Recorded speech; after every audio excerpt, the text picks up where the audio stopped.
Chapter 65, Harry Evans. "I think you're enjoying your freedom far too much," Tonks observed.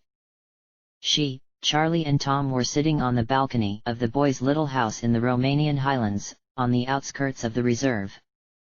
Mad-Eye had give her the last week of August off, and she had port-keyed to Romania to surprise them.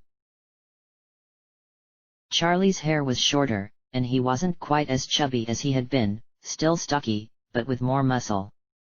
He also had quite a few more freckles than when she had last seen him, and several burns that had been acquired in the last year. Tom had had a haircut too, had filled out a bit, he had been lanky in school, and was looking very tanned. He also seemed to have taken better care of himself, he didn't have any burns, or at least not where Tonks could see them. Charlie and Tom shared a glance and then raised their butterbeers in a toast, probably to freedom. "Maybe a bit," Tom drawled. "When we've got it, anyway. Our hours are probably just as long as yours." "Although ours are set," Charlie said, a little too smugly. "Yours are," Tom said, sharing a long-suffering look with Tonks. He gestured to himself and then at her. "Don't have that luxury." Charlie did a lot of research, but he operated during reasonably normal hours. Tom, like Tonks, had to be available whenever he was needed, he was a dragon healer. "You chose it," Charlie said, grinning. "We're selfless," Tom said haughtily. "Serving others, even at our own expense." "He's fond of saying that," Charlie said. "It's like he doesn't think him thumping around in the unsociable hours of the morning is enough of a reminder." He gave Tom a pointed look. "It is." Tom chuckled, and Tonks glanced between them, amused. Several hours and several butterbeers each later, they were still out on the balcony, having not moved, except to fetch scarves. Tonks had shared some of Mad-Eye's funnier moments, which usually occurred at her own expense, and Charlie and Tom had shared some of their own stories in return. Tonks learned the stories behind several of the burns on Charlie, and Tom showed her the detailed tattoo. It was a dragon, of course, on his shoulder, that Charlie had persuaded him to get one night after a few too many fire whiskies. She also learned that they had both had haircuts after one of the other dragon keepers had her hair set on fire by a grumpy hatchling. Tonks thought that was rather sensible of them. "So what's happened with Black?" Charlie asked. "We hear a bit through the wireless, but the translation was dodgy. It was either innocent, or guilty, we couldn't tell if they said Nevinovat, or Vinovat." "He's innocent," Tonks said, and that of course, led to all sorts of questions about the trial, and how he had been caught, and that led to Tonks sharing the story of Ron and Ginny sneaking into Bones' office to meet Harry. Charlie didn't seem to know whether to be more embarrassed or impressed. Tom just clapped him on the shoulder, and snorted. "Oh, come on, if we were their age, don't you reckon we'd have done it?" Charlie shook his head, in a way that didn't manage to convey whether he agreed or disagreed with Tom, and gestured for Tonks to keep talking. "All right," Charlie said, when they had temporarily run out of things to talk about, "I've got to ask, what's happening with you and Lupin?" "What do you mean?" Tonks asked, blinking at him. "Are you dating, or?" "Dating?" Tonks exclaimed. "No, we're just good friends." "Good friends?" Tom repeated dubiously. Tonks felt her hair change color, she thought it was probably a reddish pink, for embarrassment and anger. "Yes, good friends," she snapped. "We're your good friends," Tom said, "but I don't reckon you talk about us quite as much as you talk about this Lupin bloke." "How would you know?" she asked, but she knew he was probably right. "Besides, that doesn't mean anything, he just happens to have been there a lot this past year, because he was involved with the search, and with Greyback, and with the trial. Oh, obviously, Charlie said, grinning at Tom, who nodded in a rather condescending way. I don't fancy him, Tonks told them, blushing. He's just a good friend. She finished lamely. Perhaps not her longest friend, the way Charlie and Tom were, but this year in particular, Remus had probably been her best friend. And that's all they were. Friends. She nodded. Yeah, it sure sounds like it, Tom agreed, in a voice completely devoid of any drawl. That in itself made Tonks think he was making fun of her. So tell us more about him, this good friend of yours.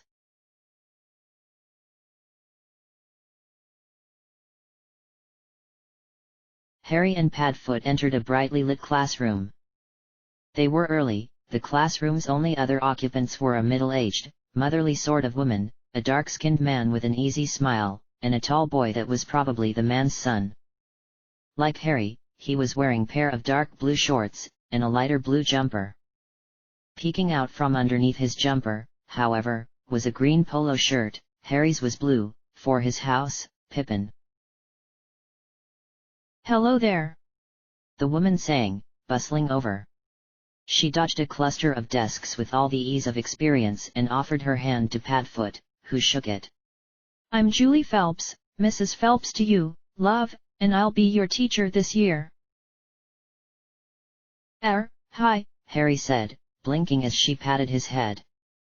Next to him, Padfoot was watching the woman with a combination of shock and amusement. Patrick Evans, Padfoot said, getting control of his expression. They had decided on different names and simple disguises. Harry had blue eyes, and hair that resembled Mooney's, just to be safe. Padfoot had asked around to make sure his name was clear in the Muggle world and had been assured that was, but just in case it hadn't been, and also because Harry didn't want to be recognized as the boy who disappeared from Surrey, they had opted to take precautions. This is my son, Harry. He's new. Of course, she said, with a nod that made her blonde curls bob up and down. Emmanuel told me you would be coming. The man over by the desk smiled at Harry, and Harry smiled back. So Harry Evans, is it? Harry nodded. You're not related to Oliver, are you? She asked. I taught him last year. Not very bright, but a nice boy and good at sports. No, Harry said, beginning to feel a little overwhelmed by how chatty this woman was. He glanced at Padfoot, who shrugged, but put a reassuring hand on Harry's shoulder. A bit nervous, are you, dear? Mrs. Phelps asked, blinking at him through her thick glasses. That's quite all right, she said, before he could answer. It's your first day, so it's to be expected. Still lost for words, absently, he wondered how badly Draco would mock him if he was here to see this. Harry smiled at her. Oh, excuse me, I think that's another one of mine that's arrived. Harry watched as she bounced over to a girl in green, who had come in alone. Harry, wasn't it? The man asked, approaching Harry and Padfoot. His son had gone off to greet a boy who had just walked in with his mother. Hi, Harry said. Emmanuel Benson, he said, offering Harry his hand. Harry shook it, recognizing the name. Mr. Benson was the headmaster, and then Mr. Benson offered it to Padfoot. I thought I'd come and say hello. Thank you, Padfoot said, when Harry found himself wordless for the second time in as many minutes. Padfoot added a bit of pressure, very gentle pressure, to Harry's shoulder, probably to tell him to calm down. You're lucky with Mrs. Phelps, she's been a teacher here for a long time, and she's a bit of a favorite with the kids. She seems nice, Harry offered, and Mr. Benson smiled. It should go without saying that we want you to settle in as quickly and easily as possible, Mr. Benson said, kindly. So if you've got any problems, feel free to bring them to Mrs. Phelps or myself, and we'll see what we can do to help out, all right? Yeah, thanks, Harry said. Mr. Benson seemed genuine enough, but, other than Mrs. Badams, he had had a fairly lousy run of teachers and couldn't help but feel a little wary. Mr. Benson smiled at him again, and then glanced around. Blaze, he said, waving his son over. The boy, Blaze, glanced over, muttered something to his friend, and then walked across, giving Harry a curious look. This is Harry. Hey, Blaze said. Hi, Harry said back, trying not to feel too daunted by how tall the other boy was. Harry had grown quite a bit since coming to live with Padfoot, but Blaze was still a whole head taller than him. Blaze is my son, Mr. Benson said, unnecessarily. Why don't you show Harry where he can put his bag, and help him find a desk? I don't want to be any true. It's fine, kid, Blaze said, gesturing for Harry to follow. Mr. Benson smiled at them both, and then excused himself to talk to one of the other parents. I suppose that's my cue to leave, Padfoot muttered, giving Harry's shoulder another squeeze. I suppose, Harry said, reluctantly. He lowered his voice to make sure that Blaze, who was hovering a few feet away, wouldn't overhear, and then said, couldn't you just transform and hide under my desk or something? Padfoot chuckled and hugged him. I'll meet you by the school sign at 3, he said. And I'll bring Mooney. He looked a little guilty for a moment, which made Harry feel bad in turn. Padfoot and Mooney both thought school was a good idea, but they hadn't forced him into it. He had agreed. Brilliant, Harry said, determined to put on a brave face, at least until Padfoot left. Then, he'd have no choice but to be brave, because it would just be him. In fact, it'd probably be easier once Padfoot was gone. And maybe we'll mess around in Mooney's garden this afternoon, Padfoot added, a little apologetically. The promise of flying that afternoon put a genuine smile on Harry's face. And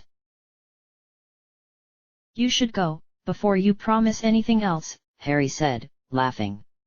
I'll be fine, really. Padfoot smiled, and then he ruffled Harry's hair and slipped out of the classroom. Harry watched him go, smile fading, until Blaze came over and tapped him on the shoulder. Sorry, Harry muttered, and followed him over to a line of hooks that were obviously supposed to hold their rucksacks. They had used a similar system at St. Grogerty's. You can go next to me, if you would like, Blaze said, gesturing to a hook. Harry, who had been eyeing off the end hook, that way, he'd only have one person next to him, and couldn't be sandwiched and elbowed from both sides, glanced at the one Blaze was offering. Thanks, he said, and put his bag down. Blaze adjusted his hold on his own things while he waited for Harry. Do you want to sit anywhere in particular? Blaze asked, gesturing around the room. I can sit anywhere? Harry wondered. Mrs. Badams and all of his earlier teachers had believed firmly in seating plans, and Mrs. Peterson hadn't, but had always put him next to Dudley, because Dudley was used to his supposed naughtiness and knew how to handle him.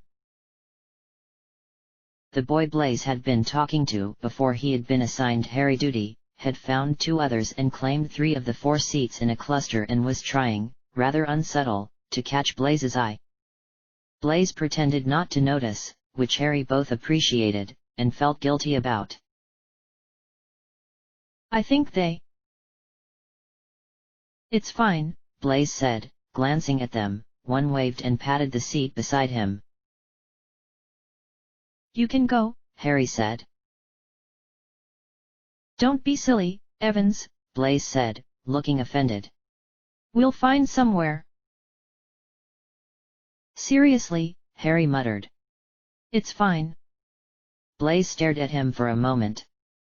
Harry wasn't sure what he managed to get out of his expression, but eventually he nodded reluctantly. At least sit nearby, Blaise said. Yeah, sure, Harry said. Are you? It's fine, Harry told him. Blaise gave him a helpless sort of look and shuffled over to his friends. A little relieved, because as much as he appreciated the help, he didn't want to draw attention to himself by monopolizing anyone. Harry deposited his things onto a cluster of 4 desks, none of which were occupied. He had hardly had time to tuck in his chair when the one beside his was pulled out, and a green blur dropped into it. It was the girl who had come in alone. She gave him a nervous, almost apologetic smile, revealing rather large front teeth, and then started to arrange her pencil case and books. I'm Harry, he said, a little uncertainly, when she didn't introduce herself. Hermione Granger, she replied, looking surprised and pleased that he had talked to her. She hesitated, and then, apparently unable to help herself, said, Are you new? Before he could reply, she shook her bushy head. You must be, because you weren't in Mr. Ashby's class last year. She paused to breathe. Where did you go to school? Law? I think we might get started for the day, Mrs. Phelps announced, to the room, saving Harry from answering. Hermione turned away from him at once, pen poised to write. Put your bag away if you haven't already, Mrs. Phelps said, making her way over to the blackboard, and choose a seat, anywhere will do for today.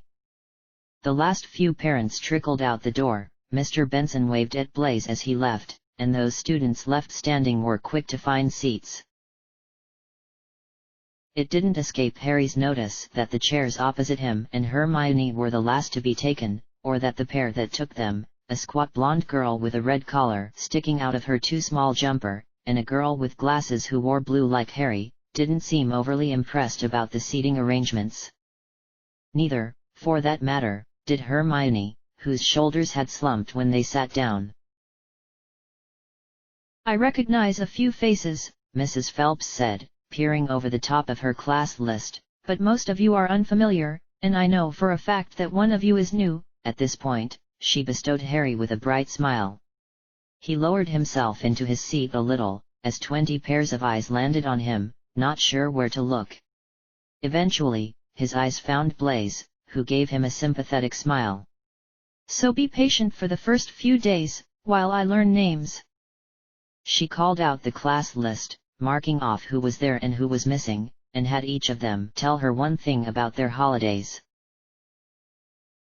Harry's last 2 months had been quiet, but his time since he was last at school had been anything but. He had found out he was a wizard, been kidnapped, learned magic, fought in Fury, spent a week in hospital, reconnected with one of his dad's old friends, learned to fly a broom, been arrested, sat through a criminal trial and visited Hogwarts. He would, however, be breaking several hundred laws if he mentioned any of that. I got a dog, he said, instead, when his turn came. He had been in the shelter for ages because there was a mix-up with his papers and people thought he was dangerous, but he's actually really friendly. Everyone seemed to find this appropriately interesting, and Harry was relieved when the next name, Hermione, was called to take the attention away from him. She said, rather timidly, that she and her parents had gone camping in the Forest of Dean. Other students had done exciting things too. A round-faced redhead named Matthew had gone to Disneyland, an Asian boy, Colin, had gone to visit relatives in Korea, and a tall boy named Jack had gone to France with his football club. The class list let Harry put a few names to faces. Blaise's friends were Ryan, Sacha, and Paul, and the girls opposite him and Hermione were Ruth and Leanne respectively. The class disintegrated into noisy chatter after a girl named Bonnie mentioned her sister's wedding. With a few exceptions, most of the girls were cooing, and the boys were making gagging noises, and Mrs. Phelps took the opportunity to fetch a stack of papers from her desk. Settle down, she called, waving her free arm. Next to Harry, Hermione sat straighter, her eyes fixed interestedly on the teacher, but she was the only one. It took several other calls, each a little louder, to get the class attention again. Thank you. Now, I've put together a little test to see how much you've remembered from last year. She beamed around at them all, as she hugged the papers to her chest, and then tinkled a laugh. The majority of the class had groaned, Harry amongst them, although Harry could have sworn Hermione's eyes brightened. Oh, come on, it won't be that bad. I've heard that before, Harry heard Blaise mutter to his friends, who all laughed. Mrs. Phelps waggled a finger at him and started handing out tests. I'll give you half an hour, but I doubt you'll need that long. You can start as soon as you get one. And please try your best, there are house points on offer if you do well enough. Harry pulled out a pencil and looked at the sheet of paper on the table in front of him, feeling cautiously optimistic that he would pass at the very least. Moony was too good a teacher for him to fail, unless the questions were particularly obscure. That cautious optimism was shaken a little when he reached the first dotted line, name, and almost wrote the wrong thing. Harry smiled wryly as he wrote Harry Evans across the top of his test. Next to him, Hermione Granger was already on question 4. Question 1. Harry read, assign the following Roman numerals their relevant values. He balked, reasonably sure that he and Moony had never covered that. Then he read the next part of the question, X, and his eyes widened. Hang on. That's Latin.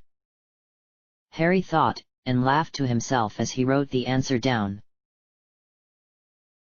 The test wasn't as bad as Harry had feared. He was confident about his answers to most of the maths questions and the spelling ones were fairly easy too, though upon reflection he was fairly sure Professor didn't have 2 Fs. He had known, thanks to living there for 7.5 years, that Kent, Sussex, and Hampshire were 3 counties that bordered Surrey, though he had had no idea what county neighboured Cornwall. The last question had truly stumped him. It had been a riddle and he had always been bad at those, so he wasn't expecting good results from that question. How did you go? Hermione whispered as soon as Mrs. Phelps had collected their tests. Harry shrugged. Well enough, I think. How about you? I don't know, she said, looking upset. I could only name 2 counties that neighboured Surrey and I didn't know what the Roman numeral D meant. Oh, Harry said. Then he blinked, realizing she was expecting a longer answer.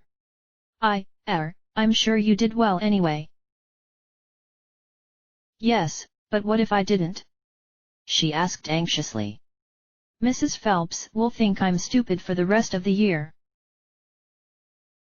Maybe you just had a bad day, Harry suggested. Maybe, she said absently. A moment later her eyes came back into focus and she frowned. What did you put for D? Oh, 50.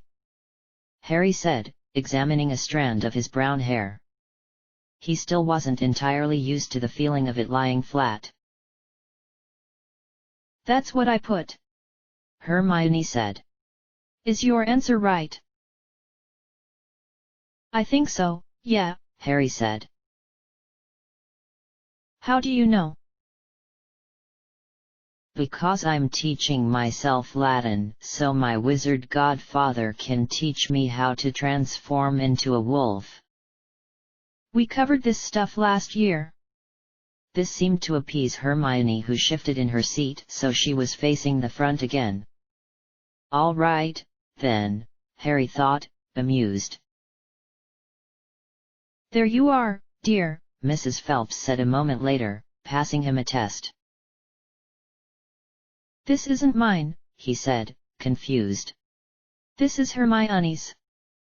Hermione jumped and peered over at the paper. Yes, dear, I know, Mrs. Phelps said with a laugh that the rest of the class joined in with. I'll read the answers and you'll mark them. Haven't you ever done this before? No, Harry said. Mrs. Peterson had never trusted him to do that, and before then, he had been too young.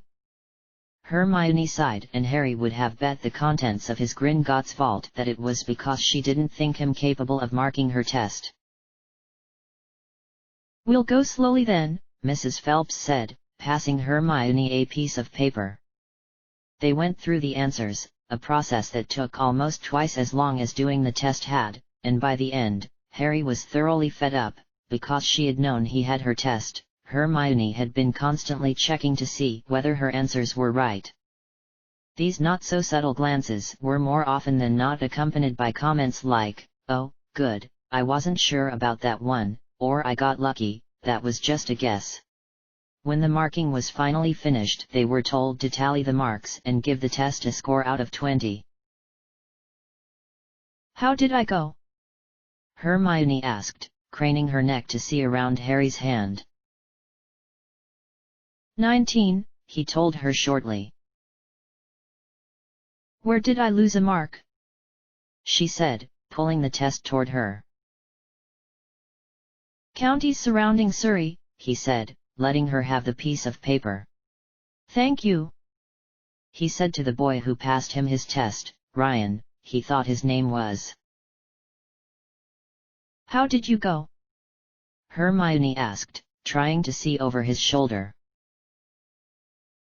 16 out of 20, he told her as he scanned the page. Professor did indeed have one F, Devon was beside Cornwall, and the answer to the riddle, worth 2 marks, had been a telephone box. You can keep those, Mrs. Phelps said cheerfully, to refer so you know where you can improve. You've got recess now, until the bell, and then we'll have our assembly. Can someone make sure Harry finds his way there, please? There was a murmured assent, and Harry felt his face warm up a little. She beamed around at them all for a moment. Off you go then, you lot, Mrs. Phelps said fondly, seating herself at her desk. Hermione gave Harry a nervous look and then scurried off to her hook. Harry noticed she had chosen the end one he had been eyeing earlier. Harry joined the mob. Blaise was kind enough to leave space for him to get to his rucksack, and managed to grab his recess and extract himself from the crowd reasonably quickly, and then headed for the classroom door. He unwrapped his recess and was cheered to see that Creature had packed him a slice of treacle tart, Harry's favorite, and a few slices of apple. They hadn't even started to brown yet, which made Harry suspect there was a charm of some sort keeping them fresh, but he wasn't about to complain. He grinned and set off down the hall, enjoying the luxury of making it out to recess. Usually, he had been kept in for misbehaving, and that he was blissfully alone. Dudley and his gang were nowhere in sight. Harry's wanderings took him to the school library, which he figured was as good a place as any to wait until recess ended. Inside was bigger than he had expected, with rows of standard metal shelves that were filled with, unsurprisingly, books. The covers of these were brightly colored and more often than not accompanied by a picture. Harry found himself missing the large, dark-covered tomes in the library at home. There were circular tables with plastic chairs distributed evenly around the room, and there were a few armchairs against the walls. In one corner was a games area. Harry could see a pair of students playing chess, 4 huddled around a Monopoly board, and a pair of students, who couldn't have been older than 6, arguing over building blocks. In another corner of the room there was a newspaper and magazine section, and without being able to see their faces, Harry knew the occupants were girls. Boys simply didn't giggle like that. The other side of the room was packed with students from his class who were all crowded around 2 computers, no doubt blowing up aliens like Dudley had used to. Harry found his way to a small circle of couches near the back of the library, which were unused save for one, where Hermione Granger was sitting, deeply engrossed in her book, Maths for Secondary School. She stiffened as Harry sat down, and her brown eyes peered over the top, doing a sweep of the general area. She relaxed when she noticed it was just Harry. "Hi," he said, gesturing to the other couches. "Is anyone else?" "No," she said. "But if you're going to sit here, you'll need a book. This is the quiet reading section." Harry blinked. "And you really shouldn't have food in here." With that, Hermione's attention drifted back to her book. Harry stood there, not sure if he was welcome to sit down after that, or if he should just leave. Thankfully, he was interrupted only seconds later, by Blaze's arrival. "Oi, Evans!" Blaze was loud enough to be heard, but not loud enough to incite the wrath of the dumpy, bespectacled librarian on the other side of the library. Hermione made a quiet noise and hid her face behind her book, as Blaze wandered over, his friends trailing behind him. "I turned around and you were gone." Blaze looked curious, though Harry didn't think he'd push for an answer. "I'd heard the library was good," Harry said, shrugging. It was a lie. Harry thought Blaze's friends knew that, if their doubtful looks were anything to go by, but Blaze accepted it without question. "You did well to find it," he said. "This." Hermione looked up at the pair of them, eyes narrowed, and opened her mouth. Yeah, Blaze said. "Keep your hair on, kid." Harry glanced at Hermione, who he suspected had been about to tell them off. Blaze grabbed 2 books off a nearby shelf, his friends groaned and skulked over to watch the students on the computers, and passed one to Harry, who accepted it. "Thanks," Harry said. Blaze nodded sagely. "You never know when you might need to know your beetle species," Blaze said, gesturing to Harry's book. Harry chuckled. Blaze had a book on spiders. Hermione gave the pair of them a withering look, and Harry flicked his book open and pretended to read. "So, how are you coping?" Blaze asked. "A test on the first morning was pretty rude, if you ask me." "I think it was a good idea," Hermione interrupted, apparently deciding that if she couldn't silence them, she might as well join them. She looked a little self-conscious when she realized her statement had drawn both boys' attention. "Holidays are over and a test is a good way to remind." "I like school as much as the next kid," Blaze said, cutting her off. "But a test on the first day was harsh, Granger, even you have to see that." "I don't have to see anything," she told him, rather coolly. "I think it was necessary." "What do you think, Evans?" Blaze asked, cutting her off again. 2 pairs of dark eyes affixed themselves on Harry, waiting for an answer. "I don't really like tests on any day," he said, shrugging. "Of course not," Hermione muttered, and once again, buried herself in her book. Harry thought she looked disappointed, which made no sense at all. "So you got a dog, hey?" Blaze asked, after a short pause. "Yeah," Harry said. "Padfoot." "I've got a dog too, but she's really old," Blaze said. "Maid Marian." He grinned, but his face fell quickly. "Oh, come on, you must have seen it." Harry gave him a blank look. Blaze gaped at him. "What rock did you crawl out from under this morning, kid? Don't you have a television?" No, Harry said. Blaze blinked, and even Hermione looked a little surprised. He caught her eyeing him over the top of her book. Harry pretended to be interested in a fat beetle on the cover of the book that Blaze had given him. So what do you do? Blaze asked, looking equally repulsed and fascinated. Harry shrugged, and was saved from answering both Blaze and Hermione, who looked like she had been about to say something, by the bell. The 3 of them jumped, startled, and Harry's hand twitched toward his pocket, before he remembered he didn't have his wand. We should go, Harry said, while Blaze and Hermione were more used to school bells than he was. they had been on holidays for 2 months. He, on the other hand, had spent the better part of 2 years becoming accustomed to loud, unexpected noises.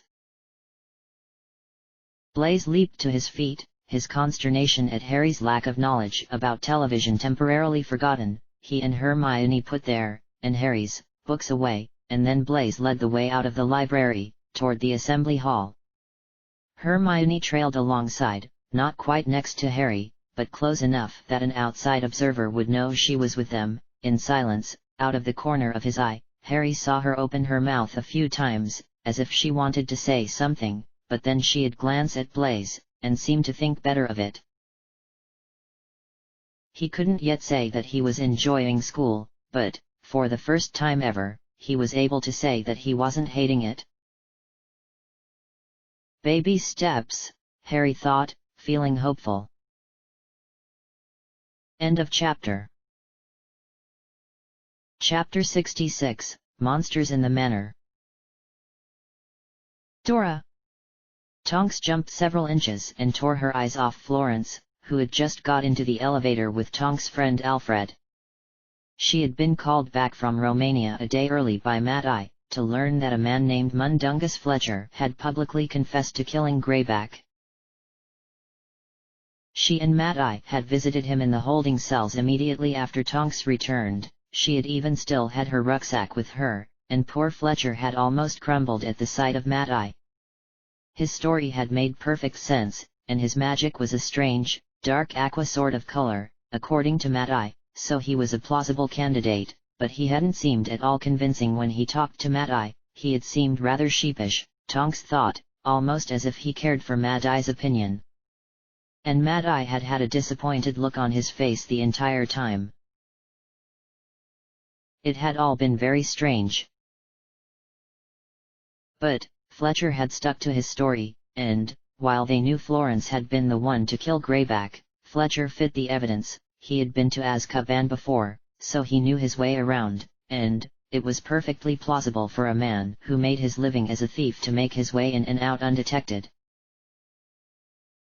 He hadn't offered a motive, and Mad-Eye had looked like he might fuss about that, and rightly so, Tonks thought, because Fletcher was an apparently innocent man, who was going to be trialed and sentenced for something he hadn't done.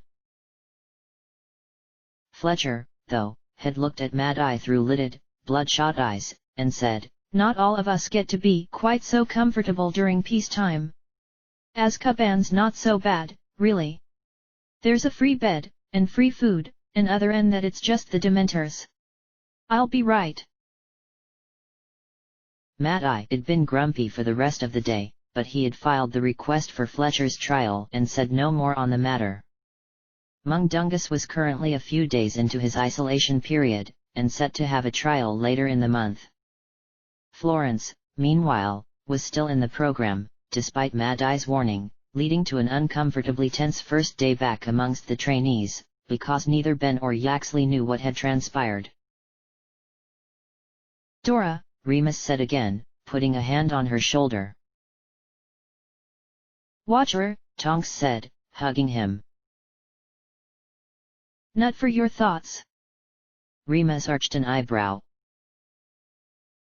"Just..." Tonks shook her head. "Oro stuff. Don't worry about it. It's the first day back," he said, looking dubious. "You wouldn't think so," she muttered. He gave her a sympathetic look, and she smiled in return. "How've you been?" "Good, thank you," Remus said. He headed toward the elevator and she fell into step beside him. "How was Romania?" "Interesting," she said, fighting to keep her face unreadable. It had been fantastic to see Tom and Charlie again, and she had seen some interesting things on the reserve. The boys' good-natured teasing about Remus had frustrated her a bit, but it had also prompted her to give the matter some serious thought. She had been a little embarrassed to realize there might actually be something in it, though she couldn't be entirely sure. She hadn't seen Remus since she had got back. Today, she'd be looking at him through not new, but definitely a slightly different set of eyes.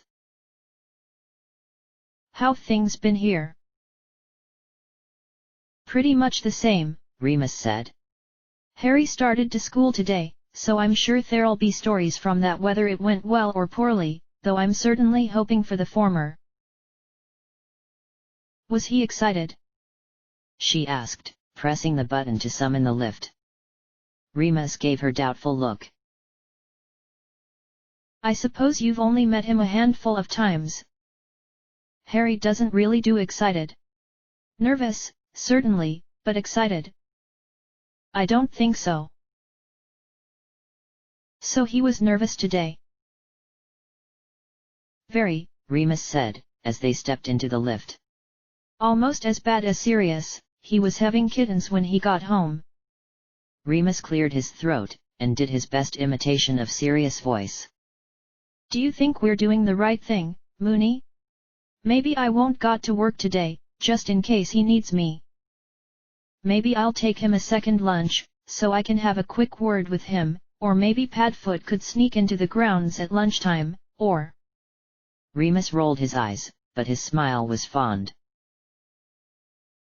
I don't think Mum was that worried when I started school, Tonks laughed. I'm pretty sure she couldn't wait to be rid of me. Atrium, the cool voice announced. Is the Ministry Cafe okay? Tonks asked. I've only got an hour. Wherever's convenient for you, Remus said. My only commitment today is getting Harry from school with Sirius. Tonks smiled. What? Remus asked. That's just really sweet, she said, flashing him a smile. Remus looked pleased with himself, and embarrassed all at once. They picked a table by a window, a fake window, admittedly, but there was a lovely old oak tree on the other side. Remus still didn't seem to know how to respond, and was awkwardly opening his mouth every few seconds. Tonks passed him a menu, even though they had eaten here so many times that they could probably list the choices from memory, and he gave her a grateful smile and promptly hid himself behind it. She chuckled, and glanced down at her own menu for appearance's sake, although her eyes kept drifting over to him, without her being entirely conscious of it. Do I have something on my face? Remus asked eventually. He had recovered his wry, amused tone, and seemed equally wary and intrigued at the prospect of an answer. No, she said. I was, sorry. He gave her a thoughtful look, but said nothing more on the matter. How serious? Close to finding McKinnon, do you think? I don't know, he sighed. I think the frustration's starting to set in. I mean, it's been a few months now, but they still don't have anything more than speculation, and Sirius isn't quite as good at guessing what goes through her head as he used to be. Hopefully now that he's working every day, he'll find something they've missed, or they'll have the time to look absolutely everywhere, and find her by chance. Maybe I'll talk to the others, Tonks said. They might have a suggestion that Sirius and Roberts can look into. I think he'd appreciate that, Remus said, smiling. Tonks smiled back, trying half-heartedly to crush the butterflies in her chest. Yes, she thought, I fancy Remus. The thought had her blushing, and she quickly hid behind her menu again. A lot.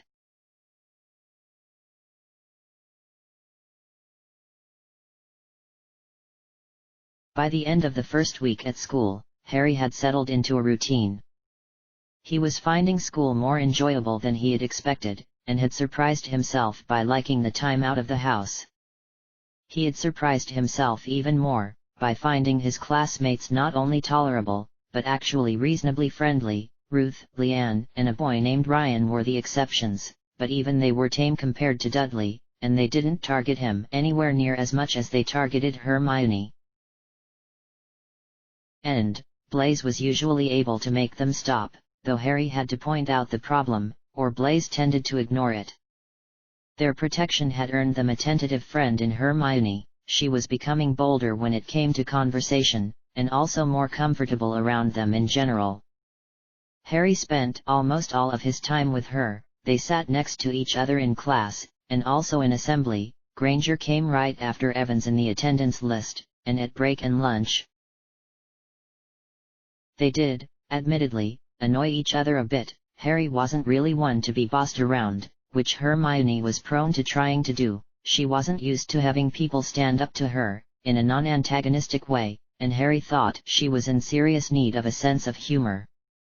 She was a lovely person, though, and genuine, and Harry admired the way she stood up to the kids that gave her a hard time. He wasn't sure what she admired about him, but there must have been something, because she hadn't run off yet. Blaise hung around with them every lunchtime, except for Fridays, when he joined the football game on the Oval, and certainly, he was with them more than with anyone else in the year, but he did split his time. Recesses were spent with other students. Blaise, Harry had noticed, was very good at spreading himself between friendship groups, and managed to do so in a way that ensured no one felt abandoned when he moved on to the next group. Blaise had something resembling a sense of humor, though it was rather wry and sarcastic. Often, he'd make jabs that went completely over Hermione's head, leaving her prickly because she was reasonably sure she had been made fun of, due to his tone, or body language, Harry supposed, but not sure how or why. And Blaise, by contrast, was very good at doing what he was told. When Hermione was in a particularly bossy mood, he tended to go along with it, though often in a rather condescending manner, and then seem a bit annoyed at himself later. Bickering, Harry thought he could have dealt with, but Blaise and Hermione's awkward not quite friends but not enemies either was something he wasn't entirely sure how to deal with. They weren't outrightly fighting, so there was nothing to patch up, but neither did they get along well enough for Harry to feel like he didn't need to intervene. It was a somewhat uncomfortable friendship, but Harry treasured it all the same. Padfoot was using the time Harry was at school to keep looking for Marlene. He was at the ministry every day now, though not usually on weekends. And yet, every day he'd walk Harry from Grimmauld to school, and every day he'd be there to pick him up and walk him home. Sometimes he'd come as a dog, and they'd chase each other home, rather than walk, and other days he'd just come as himself, and they'd talk about their days, and just enjoy each other's company. Sometimes Moony came, but he had said something about letting Harry and Padfoot have their walks together, so usually he just dropped by in the afternoon, to talk to the pair of them, and to offer Harry homework help if he needed it, while Padfoot was capable, and had helped Harry when Moony wasn't there to do so. That sort of a task generally fell to Moony, because Moony enjoyed it more than Padfoot did. During those times, Padfoot generally sat somewhere behind Moony, and alternated between looking through paperwork to do with Marlene, and pulling faces at Harry over Moony's shoulder. After dinner, Harry and Padfoot spent a concerted hour on Harry's animagus spell. Harry still didn't feel like he was getting anywhere, but he did, at least, feel like he knew what he was doing. When the right words came to him, he'd be set. Or so he hoped. It was nice to feel like he knew something that Blaise or Hermione didn't, too, magic. Not in a high and mighty sort of way, like Voldemort had. Harry certainly didn't think any less of them for being muggles. No, it was more that both Hermione and Blaise were so studious. It was the one thing they had in common, actually, that Harry often felt far out of his depth. Hermione had all the book smarts, he had been quick to realize. She only needed to read something, and she'd have that information stored away permanently, ready to write down on their next test. Blaise, on the other hand, studied and read more than Hermione, but never seemed to test well. Harry learned he had only just scraped a pass in the test on their first day. He could recite just about anything he'd read in conversation, or apply it to a real-life problem, but the moment it was written down in question form, Blaise had trouble forming a coherent response. He got nervous when he couldn't see who he was talking to, he had admitted. And so Harry, who paled in comparison to his new friends as far as intellect went, took small, secret comfort in the fact that magic, at least, was something he was good at. Blaise, for his part, didn't even seem aware that magic existed. He was about as muggle as it was possible to be, and it was oddly refreshing after a year and a half in the magical world. Originally, Harry had thought Hermione much the same. She was very logical, far more so than Harry, and he had struggled to believe that magic could exist when it was right in front of him. About 2.5 weeks into the term, though, Hermione had missed a day of school, and then come back and holed herself up in the library at every spare moment. She had started to read things like The Hobbit, The Lord of the Rings, The Chronicles of Narnia, and The Wonderful Wizard of Oz. Harry couldn't make sense of it, and it made breaks dull, sitting in the library, while Hermione read, but she seemed to be enjoying herself. Her face would range from excited, to skeptical, to curious as she read. Harry was curious. He had no idea what could have prompted her to suddenly stop reading maths textbooks, and start reading fantasy, but he didn't dare question her. Knowing Hermione, she'd ask questions in return, and he'd probably end up breaking the statute of secrecy, or embarrassing himself trying to avoid them. No, it was better to just leave her to it, he had decided.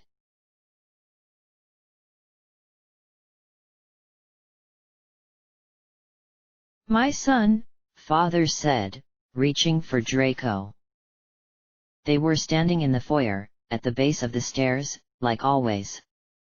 It had started after one of their functions. Draco had overheard Goyle suggesting they go for a little adventure to a Muggle suburb and cause havoc, for old time's sake. While Father had shot down the suggestion, something about it being too risky, he had not seemed opposed to the idea. Draco had heard enough of the conversation to have an idea of what havoc meant, and the idea that Father wasn't against it made his skin crawl. He had stayed silent, and read one of the few books they had about the old days, the war, for information. He had felt guilty for doing so.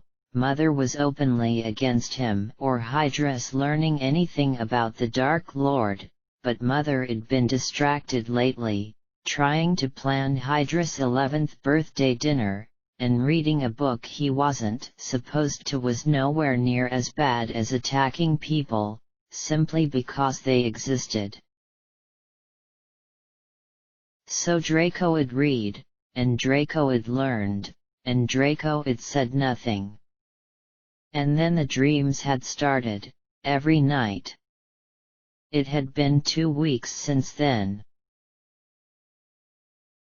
I don't want to be your son, Draco heard himself say as he pulled his arm out of reach. You don't want me to be your son. You're my son, Father said. I'm not like you, he told his father, in a quiet, semi-apologetic voice. You're very much like me. A mirror appeared and Draco found himself staring into it. You have my face. Cold fingers traced his cheek. Draco stared at his reflection. Father was right, they did look similar.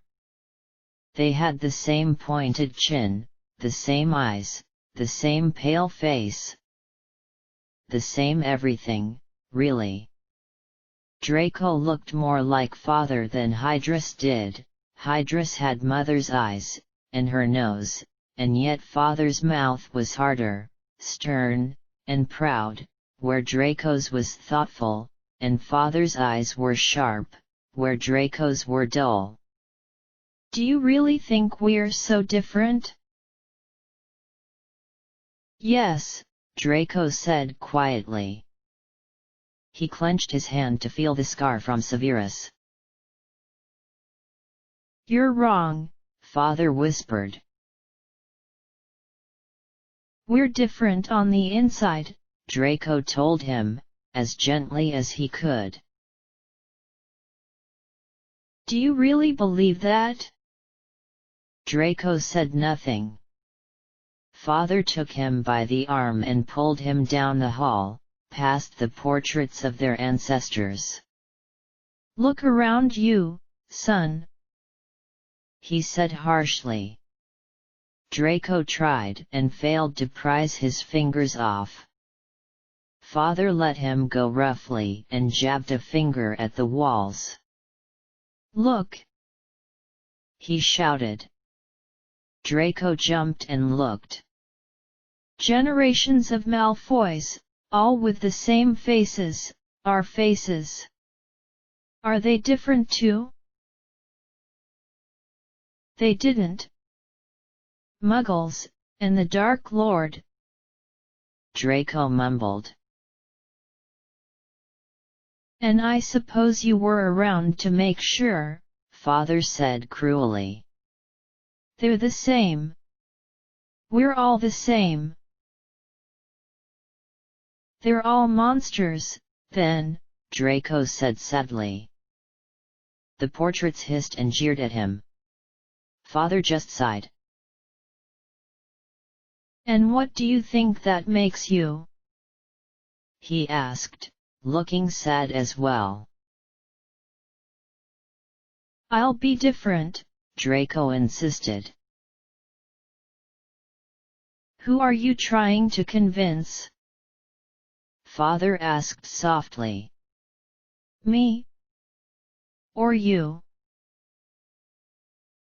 Draco sat upright, gasping. He was in his bedroom. He could hear the wind outside and see the shadows of trees dancing on the other side of his window. He slipped out of bed, out the door and into the hall. He heard a mumble from Hydra's room but ignored it, making his slow way down the staircase. He stumbled once in the dark and for a moment he thought he'd fall, but then his hand found the banister again and he pressed on, his socks almost silent on the marble. He almost fell again when he reached the bottom too, since he had been expecting another step. The lamps on the walls flared to life when he reached the center of the foyer, making him jump. Dimmer, he told them, aware that he'd be in an awful lot of trouble if he woke Mother and Father. He stopped at the first portrait. It was of his great-grandfather, Cassius Malfoy. He was a bony man with a gaunt face, sunken eyes, and long blonde hair, like Father's. We're different, he told him.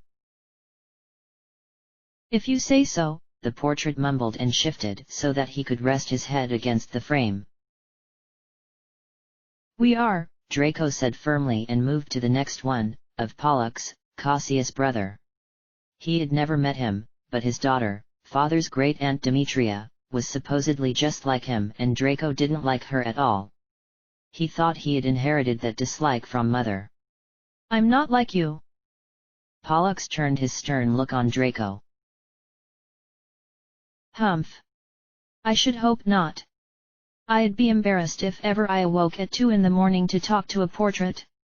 Humph. He said again, folding his arms.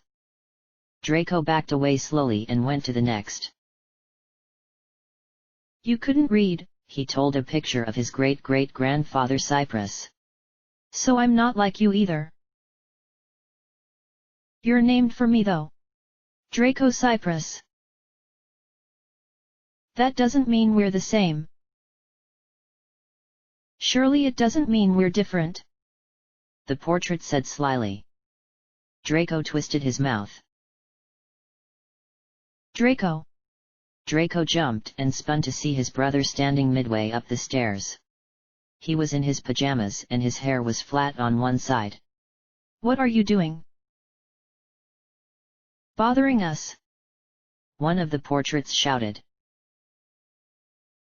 I heard talking, Hydra said, frowning. He says he's not like us. Pollux said. Humph. Little fool. Not like them? Hydrus asked.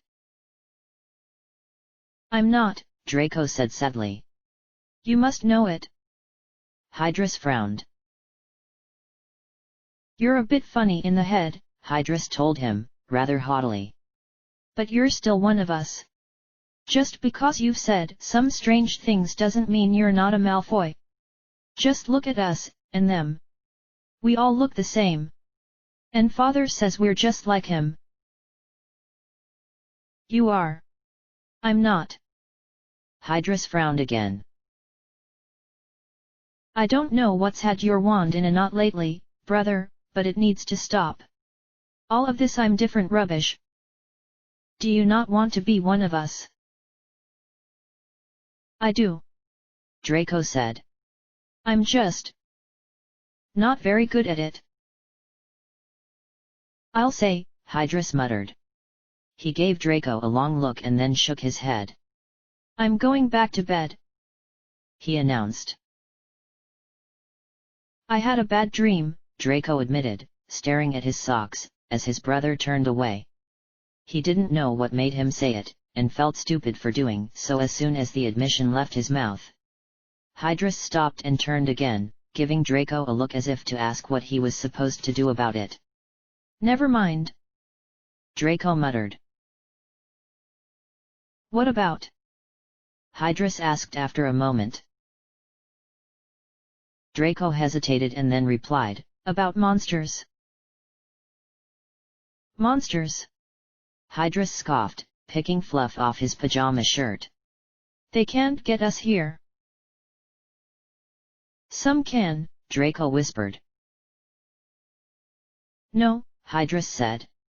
The only one that can get past the wards is the Kelpie, and if Potter can deal with it, I'm sure we can. And the wards keep out muggles as well, you know that. Draco. Hydrus.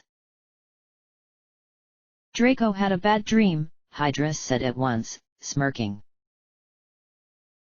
I see, Father said, looking uncertain. Bed, Hydrus, please. Hydrus nodded at Draco, probably convinced that he had just done him a huge favor, and not just left him alone with the feature of his nightmares. A bad dream? Father asked softly. It's nothing, Draco said quickly. And yet you're up and about in the middle of the night, talking to your brother about it. Father took a step forward, and Draco flinched and stepped back. Father looked disconcerted, and stepped forward again.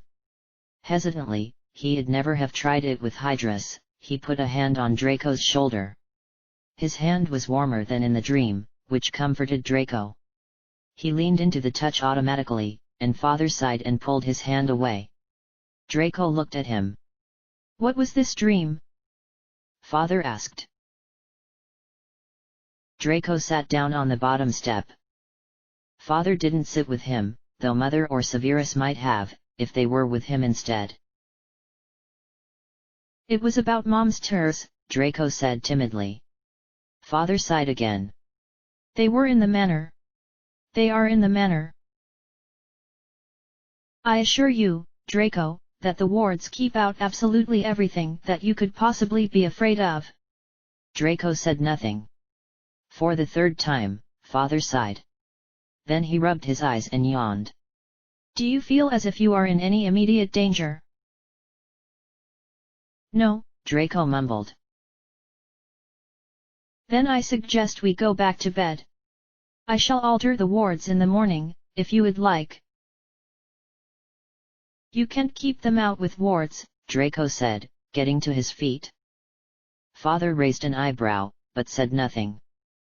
He ushered Draco upstairs, but then didn't follow. Draco suspected he was headed for his office.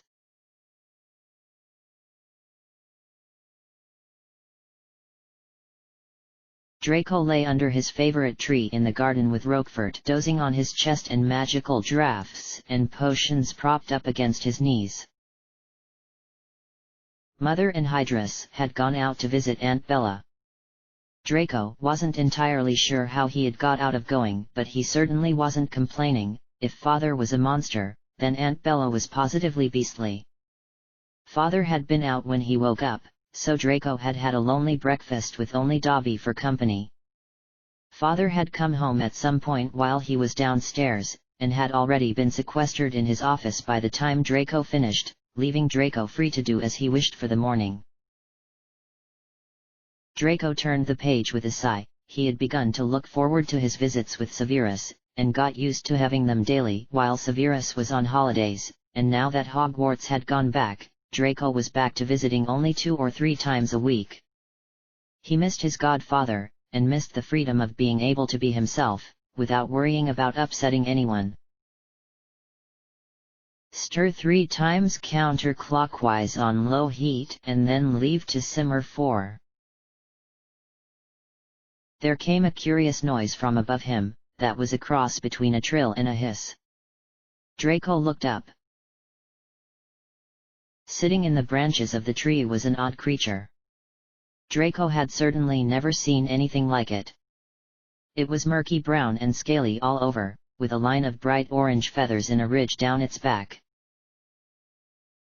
It wasn't a dragon, because it only had 2 legs, which Draco noticed ended in rather large claws, and he didn't think it was a bird, because he hadn't seen a bird with a long, plumed tail before. Bright, oddly tame eyes watched him from above a cruel-looking beak. What? Draco asked it, shutting his book with a snap. The thing hissed and flapped its wings, and the feathers on its head stood up.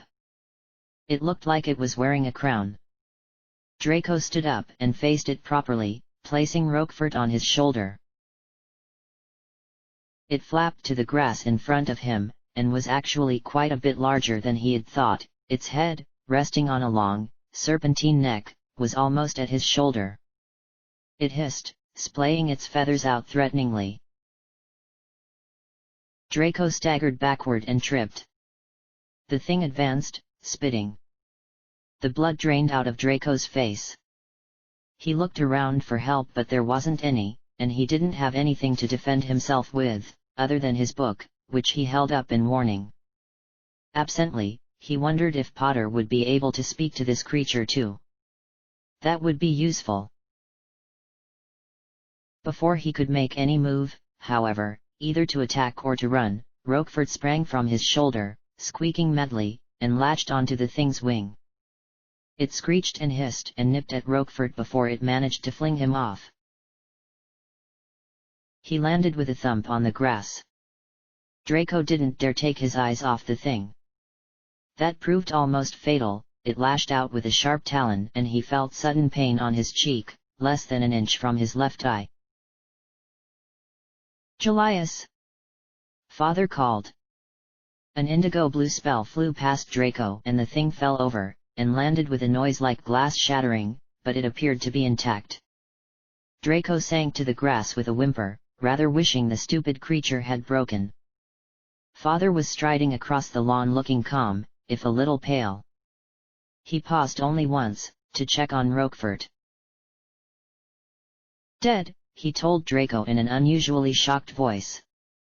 Something in Draco twinged, and with a loud crack, the frozen thing on the ground did break. It didn't lose a leg or its head or anything, but one of its wings was now at a decidedly odd angle.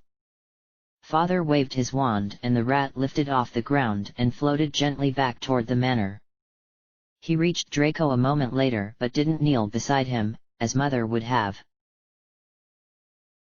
He waited, standing, but Draco wasn't in any mood to stand, even if that's what Father was expecting of him. He brushed blood out of his eye and tried not to sniff. Father surveyed him for a moment, and then stepped past him to examine the creature. A moment later, he sent that floating toward the manor too. It attacked me, Draco said, numbly, when he had Father's attention again. It just, and Roquefort was, only now. His voice broke, and while Mother might tolerate tears, Father certainly wouldn't. Draco struggled to get himself back under control. How does your eye feel? Father asked. Draco shrugged, and this time, Father did crouch down. He flicked his wand, and Draco felt the cut itch and then felt nothing. There was a cool feeling. Father was probably cleaning it, and then Father nodded, satisfied. He was far better at medical magic than Mother. It's scarred, but it's not noticeable. Draco didn't really care about that. Is Roquefort really? Father nodded curtly. The branch the creature had been standing on when Draco first noticed it, fell to the ground with a loud thump, and promptly burst into flames. Draco hugged himself. Father jumped. I imagine you probably want to be alone right now, Father said, after a moment. Not really, Draco thought. He wanted a hug, and he wanted to cry and complain and have someone listen. But Father wouldn't understand that. Father didn't understand hugs. So Draco just nodded, and Father left. Draco pulled himself into a ball and wrapped his arms around his legs, which were trembling. Then he shuffled until his back was against the tree trunk, so that he could be upright, without actually having to support himself. He wanted Mother, or Severus, or even Pansy. She had been awful to him lately, but she, at least, knew what this felt like. She knew what it was like when someone died. Draco sniffled and wiped his eyes on his sleeves. Dead. Roquefort's dead. He blinked and took a deep breath. I won't cry, he thought. I won't. He stayed there for another few minutes, fighting with himself, and then he couldn't take it any longer. Bottom lip trembling, he whispered, "D. Dobby." There was a pop almost instantly, and Dobby appeared before him, wringing his hands. Little master, Dobby said, looking shocked. He hurried forward, and patted Draco on the shoulder, rather warily. And Draco flung his arms around the little house elf and sobbed. End of chapter. Chapter 67, Plates and Plans. Lucius heard footsteps outside his office door and looked up from the letter he was reading. It was from that infernal Umbridge woman, who had been increasingly independent lately. Lucius was trying to find out who her new source was. She had all but severed ties with Dawlish, who now had his wand in a knot over the whole thing, but things were progressing slowly, unfortunately. The footsteps in the hallway didn't stop. In fact, they didn't even pause before his office door was forced open and his wife strode into the room. Lucius took one look at her face and set down his quill. Then, he rose slowly, and approached her, but she held up a hand. What? She asked, in a low, absolutely deadly voice. Were you thinking? Lucius didn't pretend to misunderstand. Narcissa was no fool, and even if she was, he'd have had a hard time explaining the dead rat on his desk, and the injured Akami in the gilded cage on his bookcase. Neither of the boys would recognize the significance of the cage, but she would. She'd know it meant that he had bought the creature. She had spotted the rat. She strode over to the desk and looked down at it rather dispassionately. For all that she had softened, all that hugging with Draco and whatnot, Narcissa was certainly not squeamish. And, when one grew up with a sister like Bellatrix, Lucius rather expected that one got used to dead animals. You set your lizard chicken monster. It's an Akami, Narcissa, and a baby at that. Harmless. Harmless? She asked flatly, eyes flashing. Lucius sat down again, and steepled his hands, knowing it was best to just let her talk. That creature killed Draco's rat, and it almost took out his eye. Lucius winced. He had hoped she wouldn't notice. He thought he had done a very good job of healing it, and that the scar had been hardly noticeable. Trust a mother to notice something like that, he thought, sighing. Don't you have anything to say? She snapped. An apology? I won't apologize for doing what was necessary. Then you had better hurry up and explain yourself before I find my own monster and set it on you. And she'd do it, he suspected. Knowing her, it would probably be a dragon, or something equally large and dangerous. It all comes back to monsters, Lucius said carefully. Narcissa merely folded her arms. A few weeks ago, Draco was up and about in the middle of the night, talking about monsters. He curled his lip. Narcissa looked surprised, but blanked her expression a moment later. I have worried for some time, that Draco might not be quite right. Some children develop problems as they grow. He had, of course, done extensive research on the matter, and even shared his fears with both her and Severus. Both of them had given him strange looks, Narcissa sad, Severus scornful, and had insisted that Lucius was overreacting, that Draco was just different. Different was right, of course. Draco might have had a few changes in nature. He had become bolder, and more loyal to the family, and to his peers, because of Lucius' attempts to get him to exhibit some Gryffindor traits, but they should have been well and truly over. It had been clear, upon meeting Potter, that he was no Dark Lord, and so Lucius didn't feel the need to have his sons win the boys' favor. Draco's Gryffindor training had ended immediately, and that had been months ago. Despite all that, however, Draco was still different. He was mocked by the other children at functions, and rarely retaliated. He was curious about Muggle-borns, though he had snapped out of that a few hours after that awful breakfast, and assured Lucius that he hadn't been feeling well, and that he had been spending too much time around Potter. Lucius had been relieved, but had talked to him about Muggles anyway, just to be safe. Draco had seemed quiet, but he hadn't argued. I fear they're in his head, these monsters, Lucius said. That perhaps they encourage him to behave in certain ways, to believe certain things. Narcissa shook her head. It was a disbelieving gesture, and Lucius felt a small surge of pity for his wife. It's a lot to take in, I know, he said. Keep explaining, she bit out, not looking pleased at all. I thought that perhaps, it might to do give him a real monster to focus on. I thought it might help. It's a roundabout method, I admit, but he's become so quiet and well, I thought that an action, something that he needs to worry about physically, if only for a moment, might get through to him more effectively than words.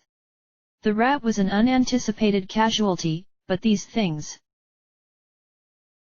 happen, Narcissa said, pinching the bridge of her nose.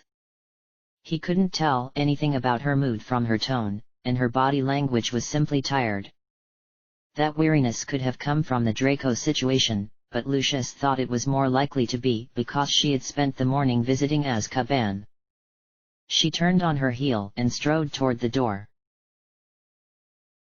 Where are you going? He asked, standing again. To speak to Dumbledore, she said over her shoulder. Lucius hurried after her, bewildered, and managed to catch hold of her hand. I think Draco might appreciate Severus' company today, she added, looking sad. But I need to make sure Severus doesn't have lessons. She squeezed Lucius' hand, he squeezed back, and then released him and headed for the drawing room fireplace. Severus is a good idea, Lucius thought. He's more patient than I am, and harder than Narcissa. His influence will be good for Draco, particularly after something like this. After all, who better to infuse Draco with a bit of the Slytherin that he was currently lacking, than the head of Slytherin House? And, Severus was also an expert of the mind. There was no one alive, unless the Dark Lord was, somehow, that knew more on the matter than he did. If he could find out what was wrong, then perhaps, he could also fix it. Lucius nodded to himself, content.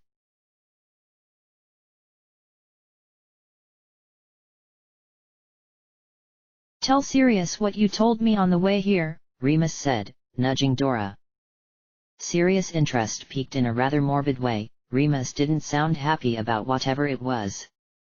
Harry, who was still in his school uniform, glanced over from the kitchen counter. he was buttering a piece of toast for an afternoon snack. The greyback case is closed, Dora said. Sirius nodded. The entire department had been buzzing with that news, though no one knew who was at fault, because the trial had been private. It was a protective measure, apparently, and one that Sirius thought was a good choice. Whoever the person was would have the entirety of the pack bearing down on them otherwise. So they were sentenced, then? He was, Dora said. Remus says you know him. Sirius looked at Remus, frowning.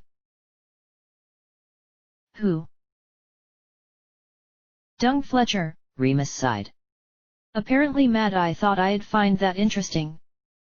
Sirius let out a low whistle, and then shifted to make room for Harry, who was watching them all curiously over the top of his toast. Dung? Sirius asked, shaking his head. Dung's a bit of a... He glanced at Harry and then thought better of what he had been about to say. Sirius had been called in to speak with a concerned Mrs. Phelps, who had overheard Harry using a few words that he probably shouldn't have, nothing vulgar. He had said Merlin's pointy, purple, and then been cut off before he could say hat. It wasn't a phrase Muggles were familiar with, however, and he had apparently been given time out. His friend Hermione had been wholly disapproving, and his other friend Blaise had thought the whole episode was fantastic, and had been given a note to take to Sirius.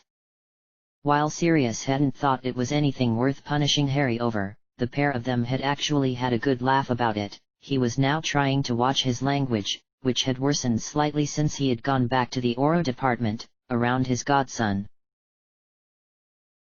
Words like prat and git were thrown around between Remus and Sirius as commonly as their names were, and were used in an affectionate sort of way.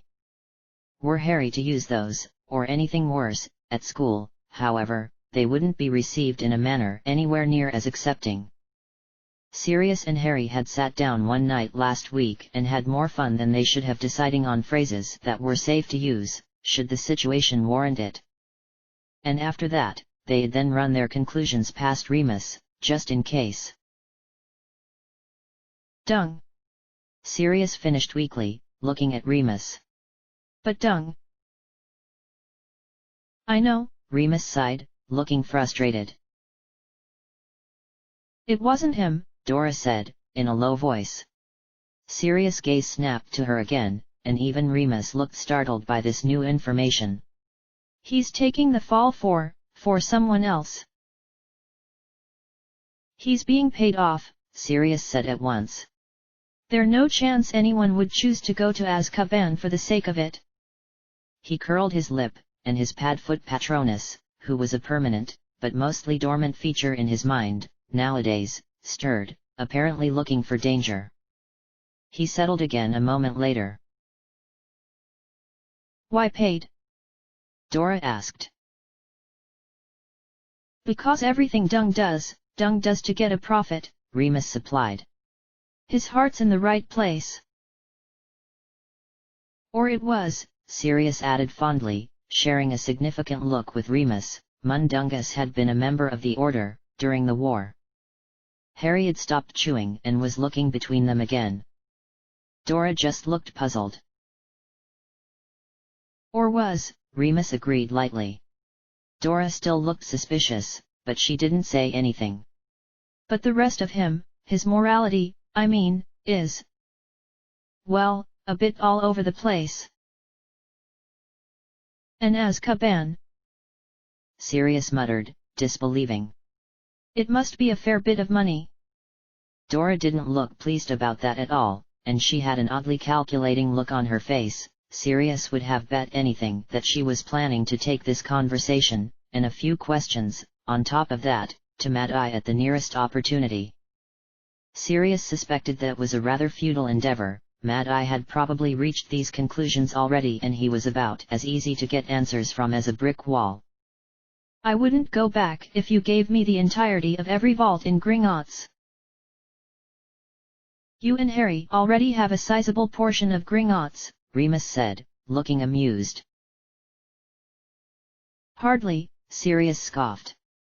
My fine for not registering took a fair chunk out of the black account, and Harry's trust has more in it than the Potter account, thanks to the war.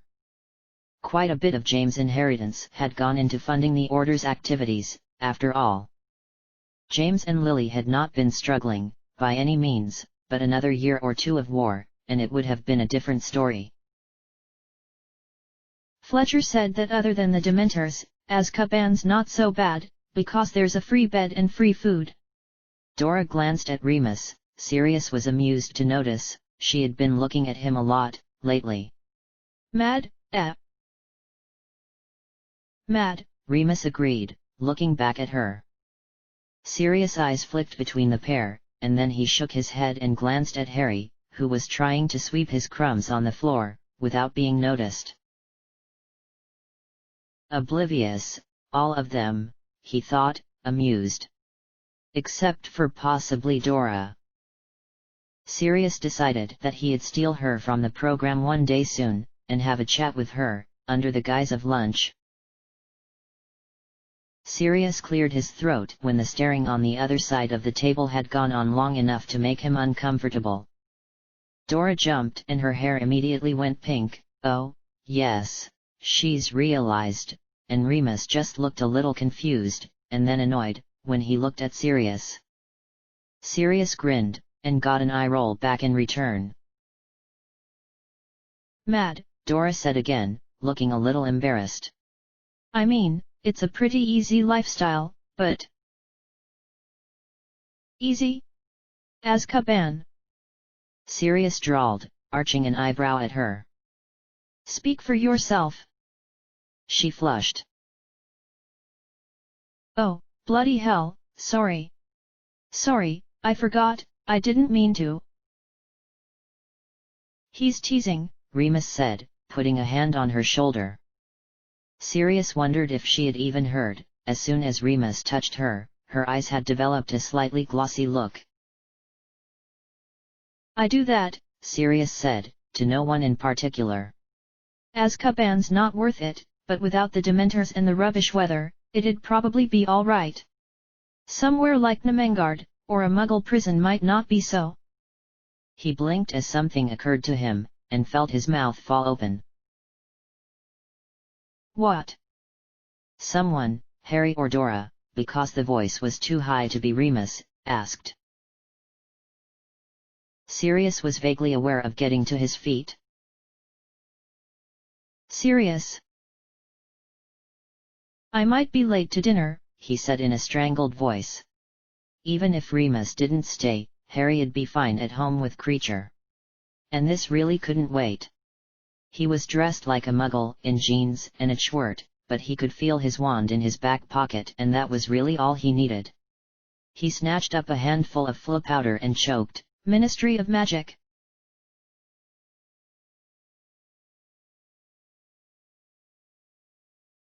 It happened in mid-October, a few days after that odd afternoon when Sirius hurried off to the Ministry after all of the talk about prisons.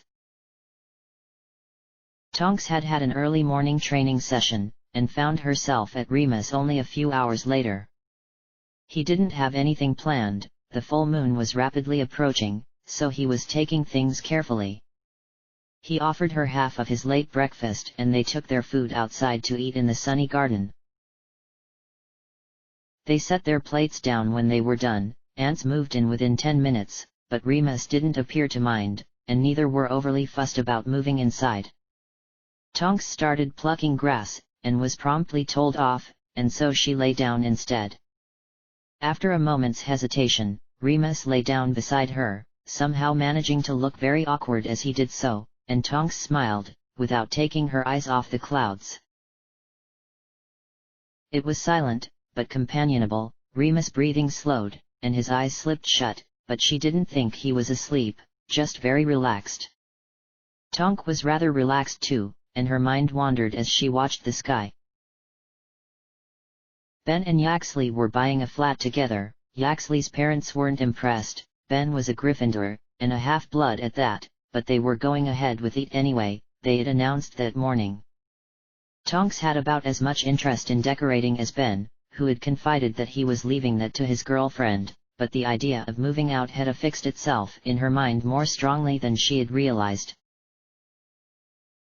Not because she actually wanted to move out. While she had the money, she wasn't in any rush to leave Mum and Dad, and have to fend for herself entirely, but because she had been fleetingly curious about what it would be like to live with someone that wasn't one of her parents. Remus, specifically. And, she knew it was far, far too soon to even consider that. They had been good friends for over a year now, and she fancied him, but he didn't even know that, or at least she didn't think he did. And even if they were dating, moving in together was a big step.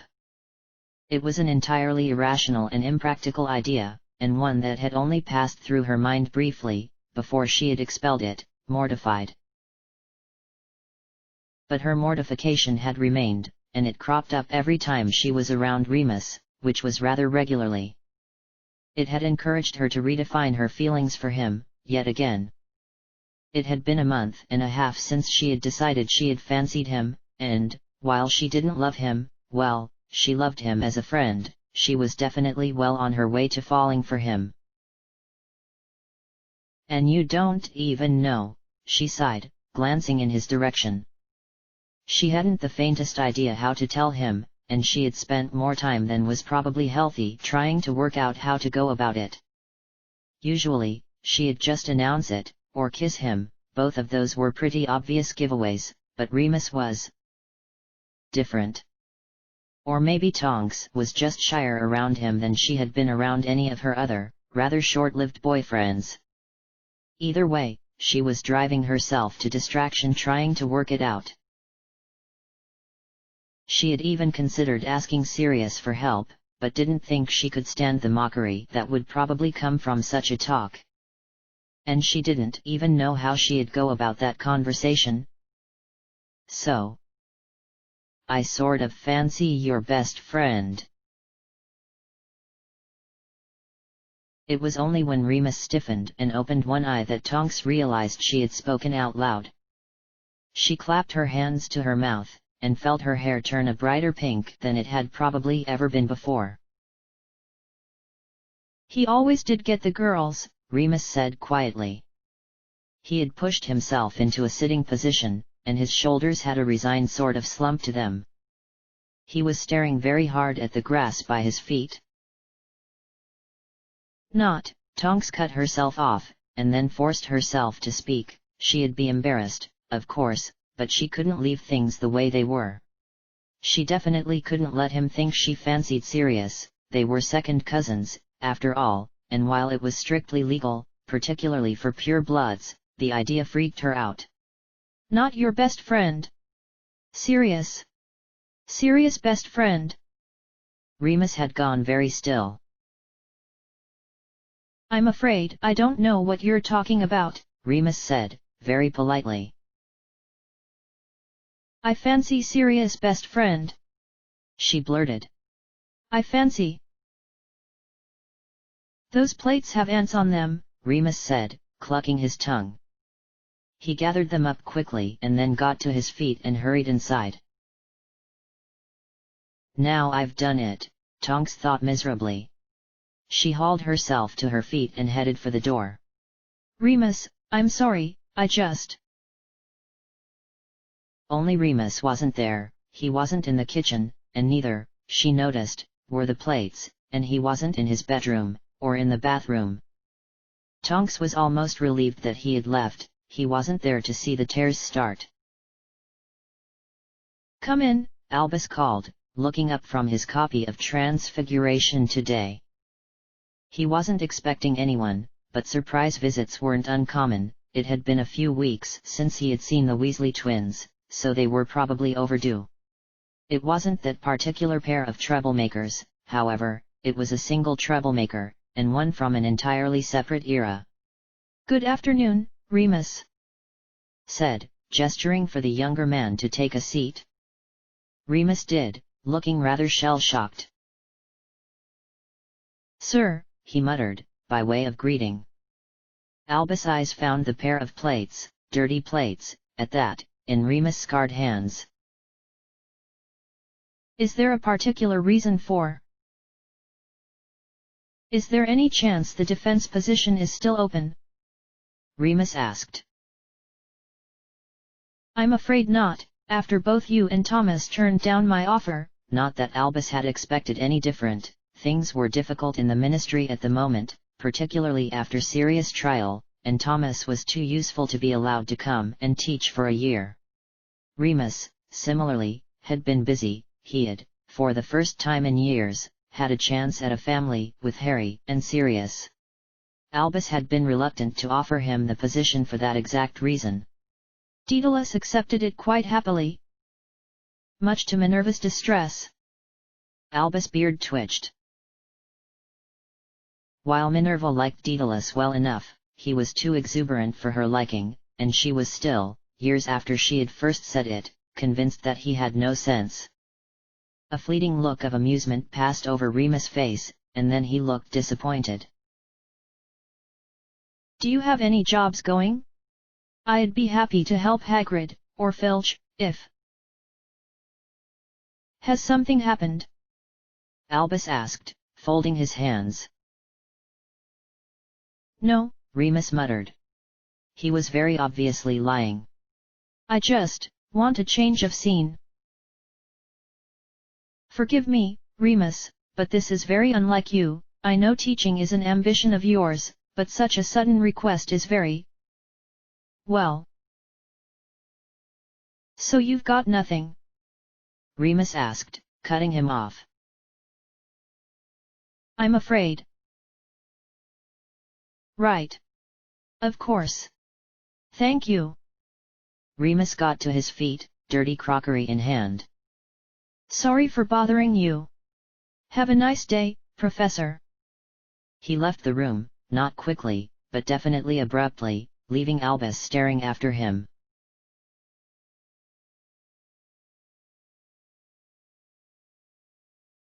I've found her, Roberts announced, and Sirius jerked and almost toppled his chair. Where? He asked, heart pounding. A small, high-security institute on the outskirts of London, Roberts said, tapping the piece of paper on his desk. All female occupants, all of them murderers, or convicted for something. Well, bad. And Marlene? Mona Starr handed herself over to a Muggle police officer the day after McKinnon vanished. She admitted to attempting to murder a man. Roberts scanned the report. An ex-lover, apparently. Shot him once in the chest. Man was found by his 10-year-old son. Starr had a trial a few days later. Unanimous guilty sentence. Roberts dwindled off, still reading the report, but only every few words was read aloud, and it was impossible for Sirius to make much sense of it. A guy gets attacked, hit by something that should have killed him, like he had been, by Marlene's killing curse in the holding cells. And has a 10-year-old kid that was traumatized by the aftermath. The Muggle boy would have been far worse off than Harry, though. Harry didn't even know the full truth about what had happened. And then a woman goes and hands herself in. Roberts nodded. If it's a coincidence, he said, I'll eat the rest of my fingers. Sirius grinned.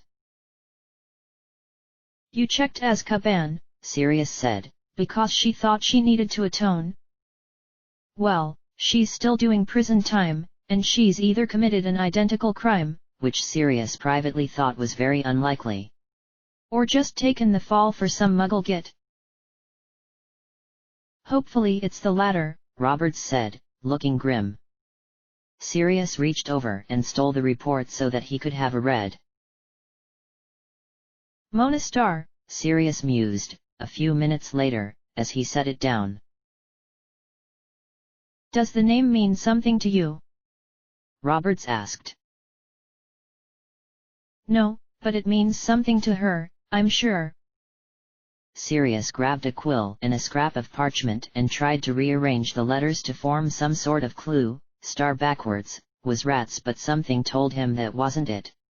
She probably didn't even know about Wormtail or Padfoot, because she hadn't made it to the trial. He sighed and continued to stare at the letters in front of him. Then he blinked. Monster! Mona Star, monster! Roberts closed his eyes. It's definitely her, he said tersely. He rubbed the pitted scar where his smallest finger should have been and stared down at the report again. So how should we do this, do you think? Sirius glanced over, eyebrows raised. You're asking me? We're partners in this case, Roberts said. Well, Sirius said. I suppose we ought to do things properly. We can forge badges and paper trails, apply to move Mona Star to our special facility, and then just disappear. We ought to, Roberts agreed, nodding to himself, but his lips were pursed. You don't think so? I didn't say that. Roberts checked his sidekick. It's going to be a busy few months, Black. I think I know a woman who can help us with the documentation.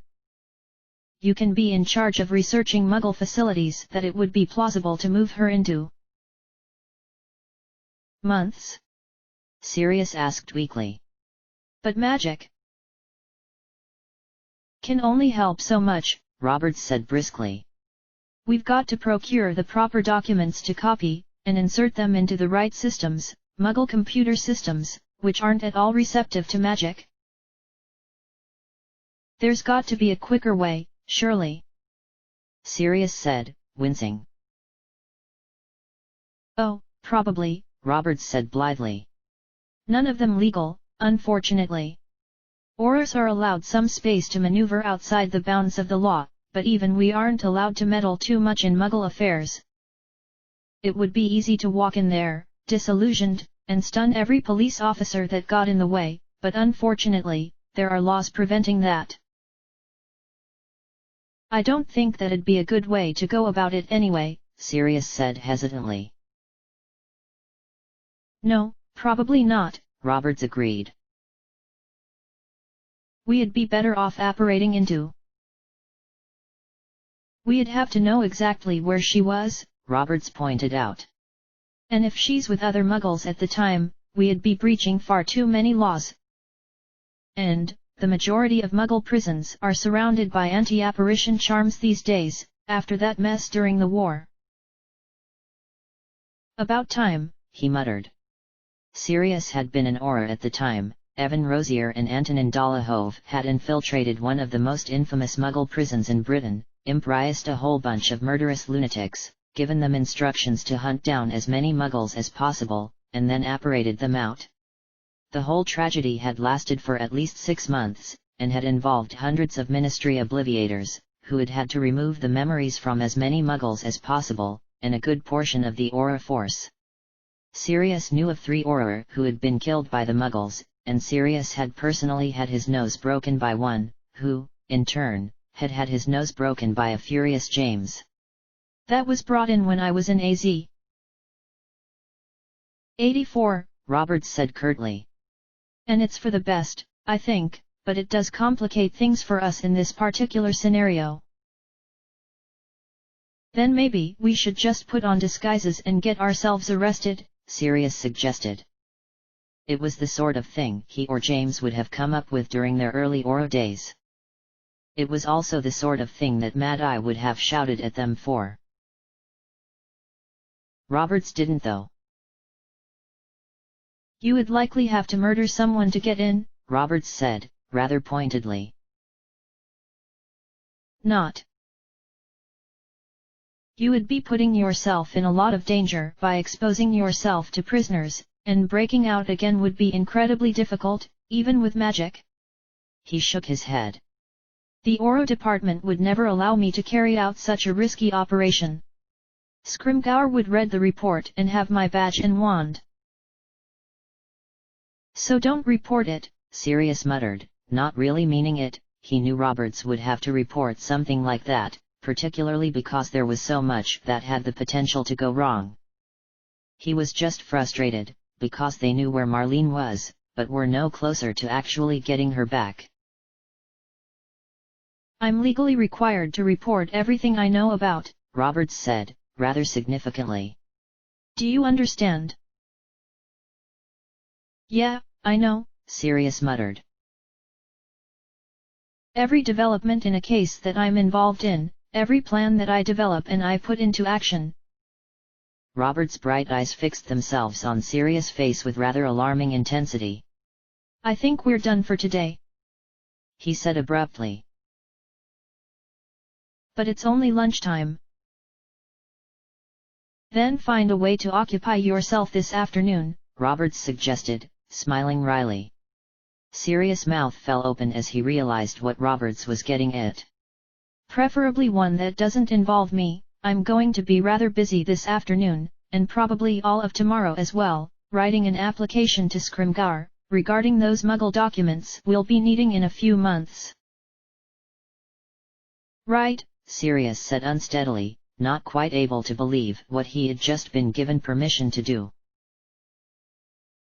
Oh, Black, Roberts said, as Sirius headed for the door. Sirius glanced over his shoulder. Be careful.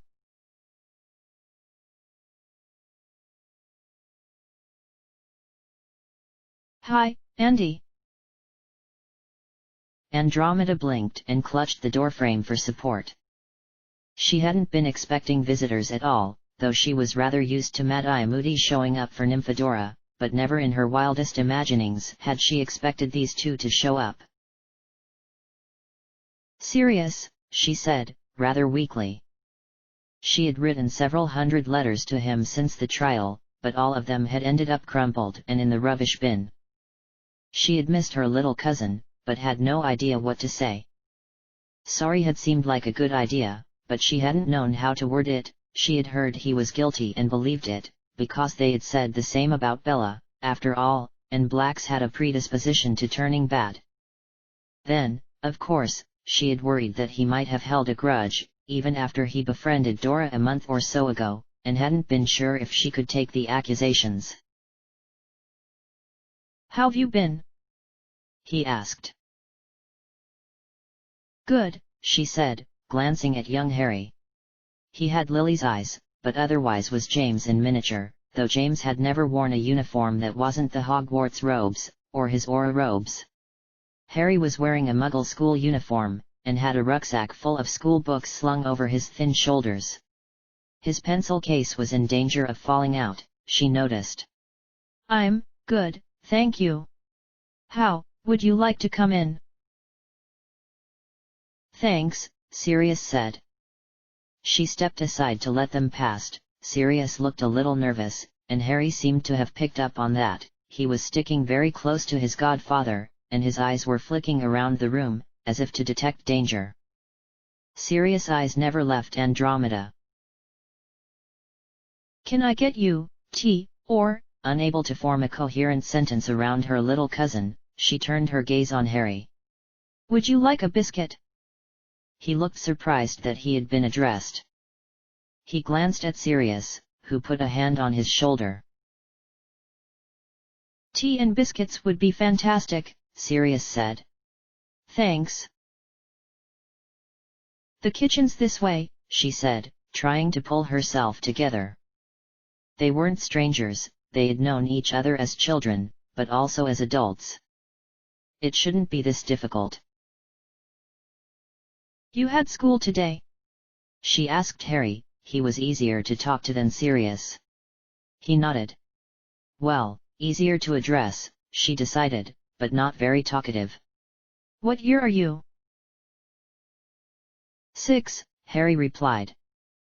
Andromeda filled the kettle and set it to boil with a flick of her wand, before she went searching for tea. Would you like a hand? Sirius asked. I'm perfectly capable of finding my way around my own kitchen, Sirius, she replied, a little condescendingly.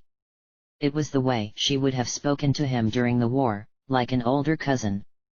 He didn't come back with a witty retort as he might have back then, however, all he did was raise an eyebrow, and leave her to it.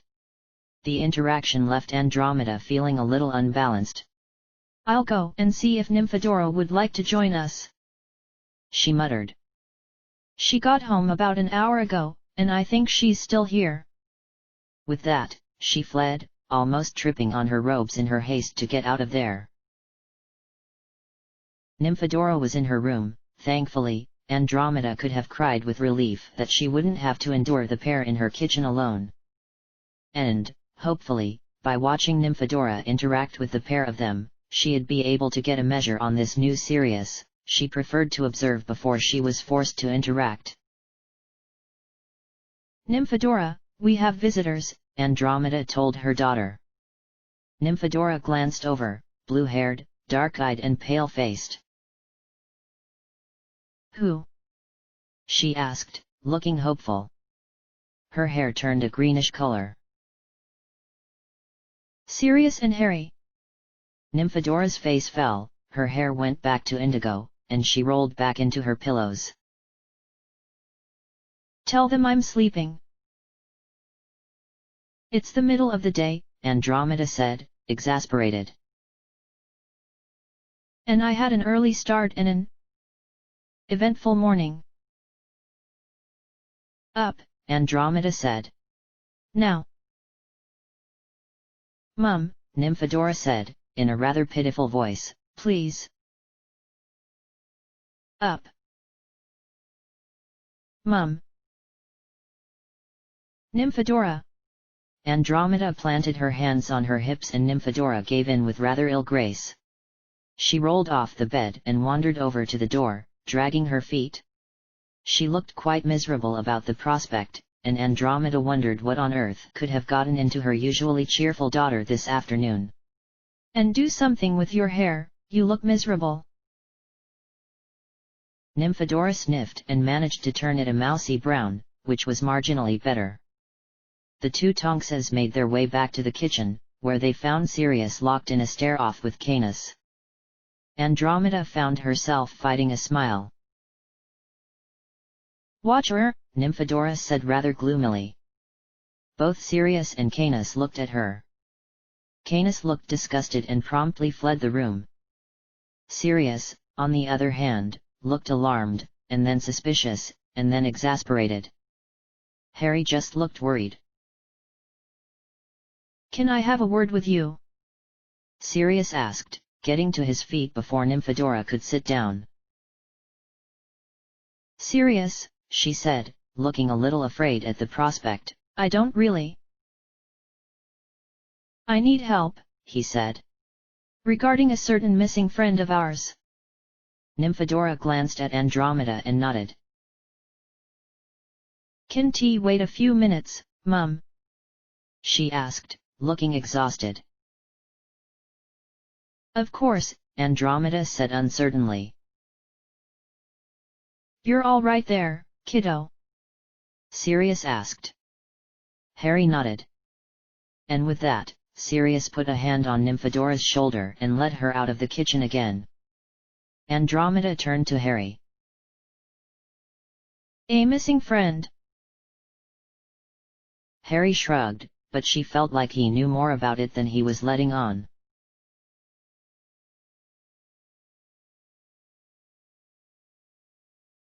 Missing friend? Tonks asked, as soon as she and Sirius were alone in the back garden. Mar. We've found her, Sirius said, nodding. The smallest smile flickered over his face, and then faded. Unfortunately, while I was off doing that, I've managed to lose another one. Who? Tonks asked, but she already knew the answer. I think you know, he said, tugging gently on a strand of her mousy hair.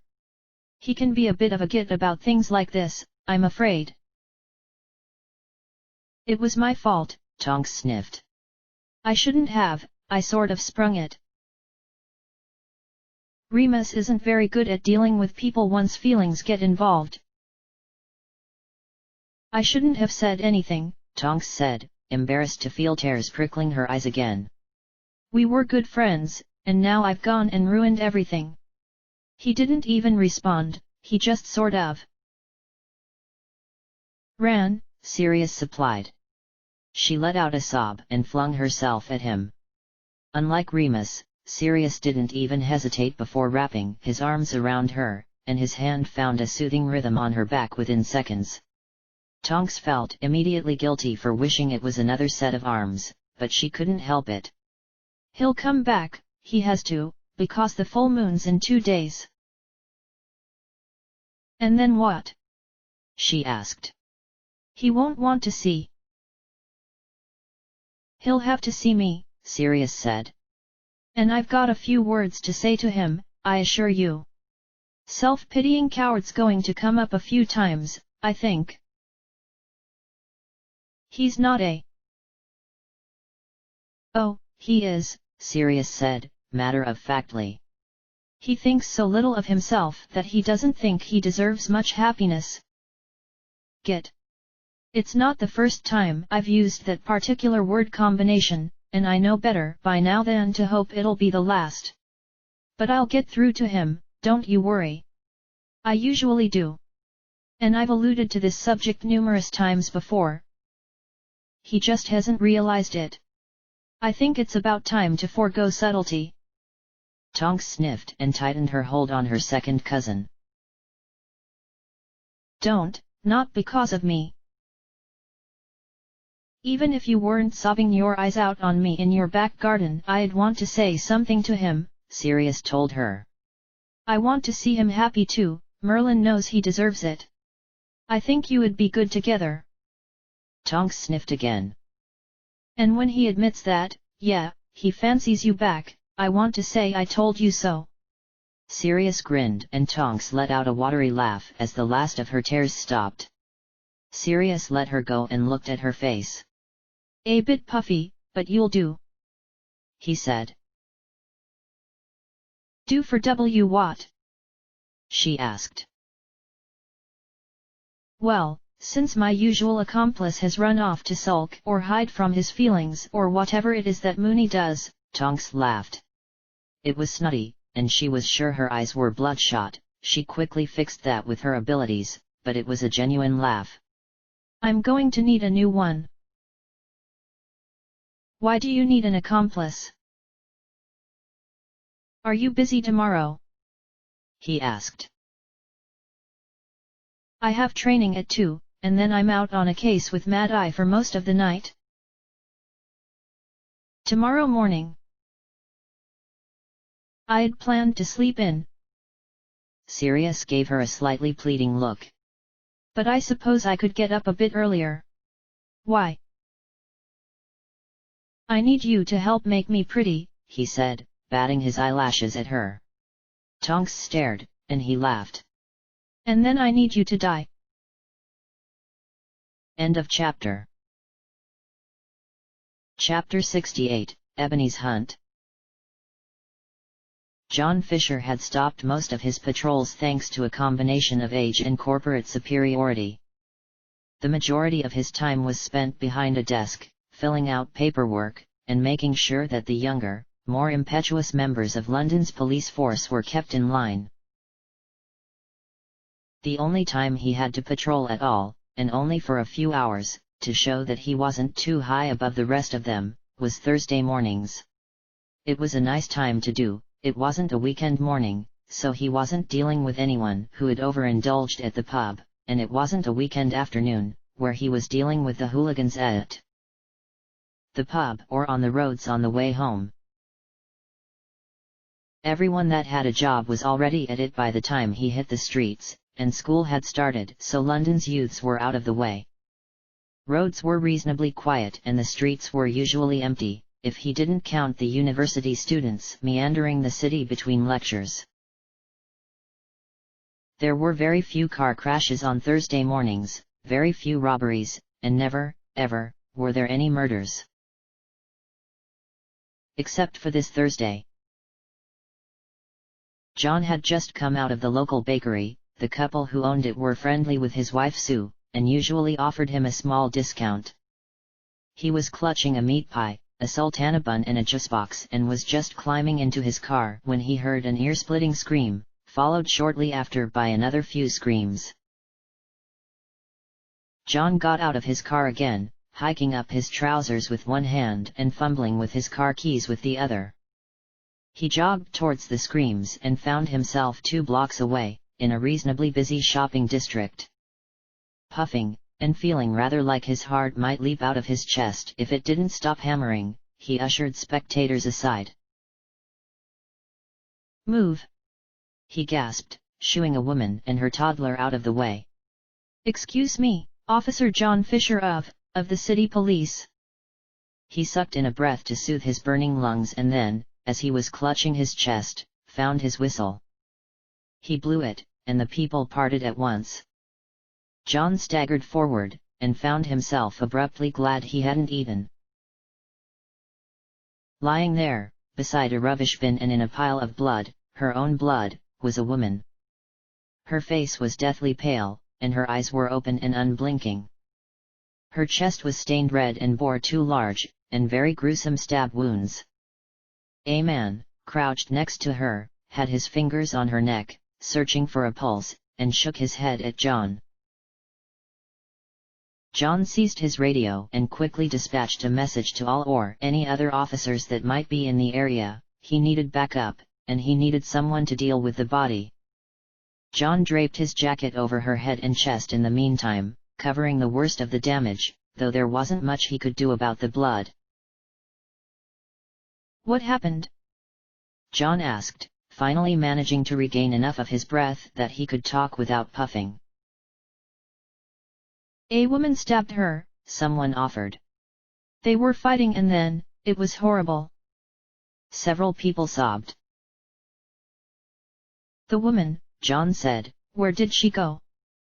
John was able to get enough information, a description, and a direction, to send out another message through the radio. John stayed with the witnesses, taking statements from each and every one of them with the help of Officer Hopkins, who had showed up a few minutes after the initial call. "Wearing jeans and..." "Fisher, this is Lockett," John's radio said, rather fuzzily. "Jones and I." The radio fizzed and cut out. "Woman matching the description, sir." "You've caught her." "We're fairly sure," Lockett said. "What makes you sure?" "Well," Lockett said, "she's covered in blood, sir." It took another hour and a half to sort out the situation at the shopping district. The body of the victim was off to the morgue, hopefully to be identified, and another half-hour for John to get back to his car and then to the police department. Julie met him in his office, looking agitated, and directed him to the department's holding cells, which they usually used to house people arrested for theft, or for driving under the influence. Their murderer was being held there until they could identify her, and arrange for a group of officers to take her to a suitable prison. John shook his head, first that woman, Star, a few months back, and now this one. The women of London were going mad. He and Lockett shook hands and Jones gave him an awkward sort of wave from her seat beside the barred wall of the cell, before turning her attention back to the captive. Jones was a reasonably tough woman, all salt and pepper hair, pursed lips, and narrowed eyes, but even she looked unusually grim and disapproving. "Name's Ebony Hunt, or so she says," Lockett said, throwing a glance over his shoulder. "No form of identification on her." "I suppose you'll just have to take my word for it then, won't you?" John glanced at Lockett and stepped around him. Hunt regarded him calmly from the small bench at the back of the cell, seeming perfectly at ease, despite the cuffs on her slim wrists and the crispy patches of dried blood that stained her shirt and jeans. "She's confessed," Jones said, without looking away. "Another confession?" John wondered, bewildered. Not that he minded at all, but usually criminals preferred to lie through their teeth. "Officer," she said, in a surprisingly deep voice. "Miss Hunt," John said coolly. "You made quite a scene today." "I know. Hunt's eyes, a sharp shade of grey, gleamed. They stared at each other, John curling his lip, Hunt looking bored, until she spoke again. I've always had a flair for the dramatic. So you killed someone, in broad daylight to be dramatic? Joan snapped. Hunt regarded her without expression. I wouldn't go as far as to say broad daylight, Hunt said, in a thoughtful tone of voice. It's rather overcast this morning. She smiled at the three of them, and then started to hum something under her breath and ignored them altogether.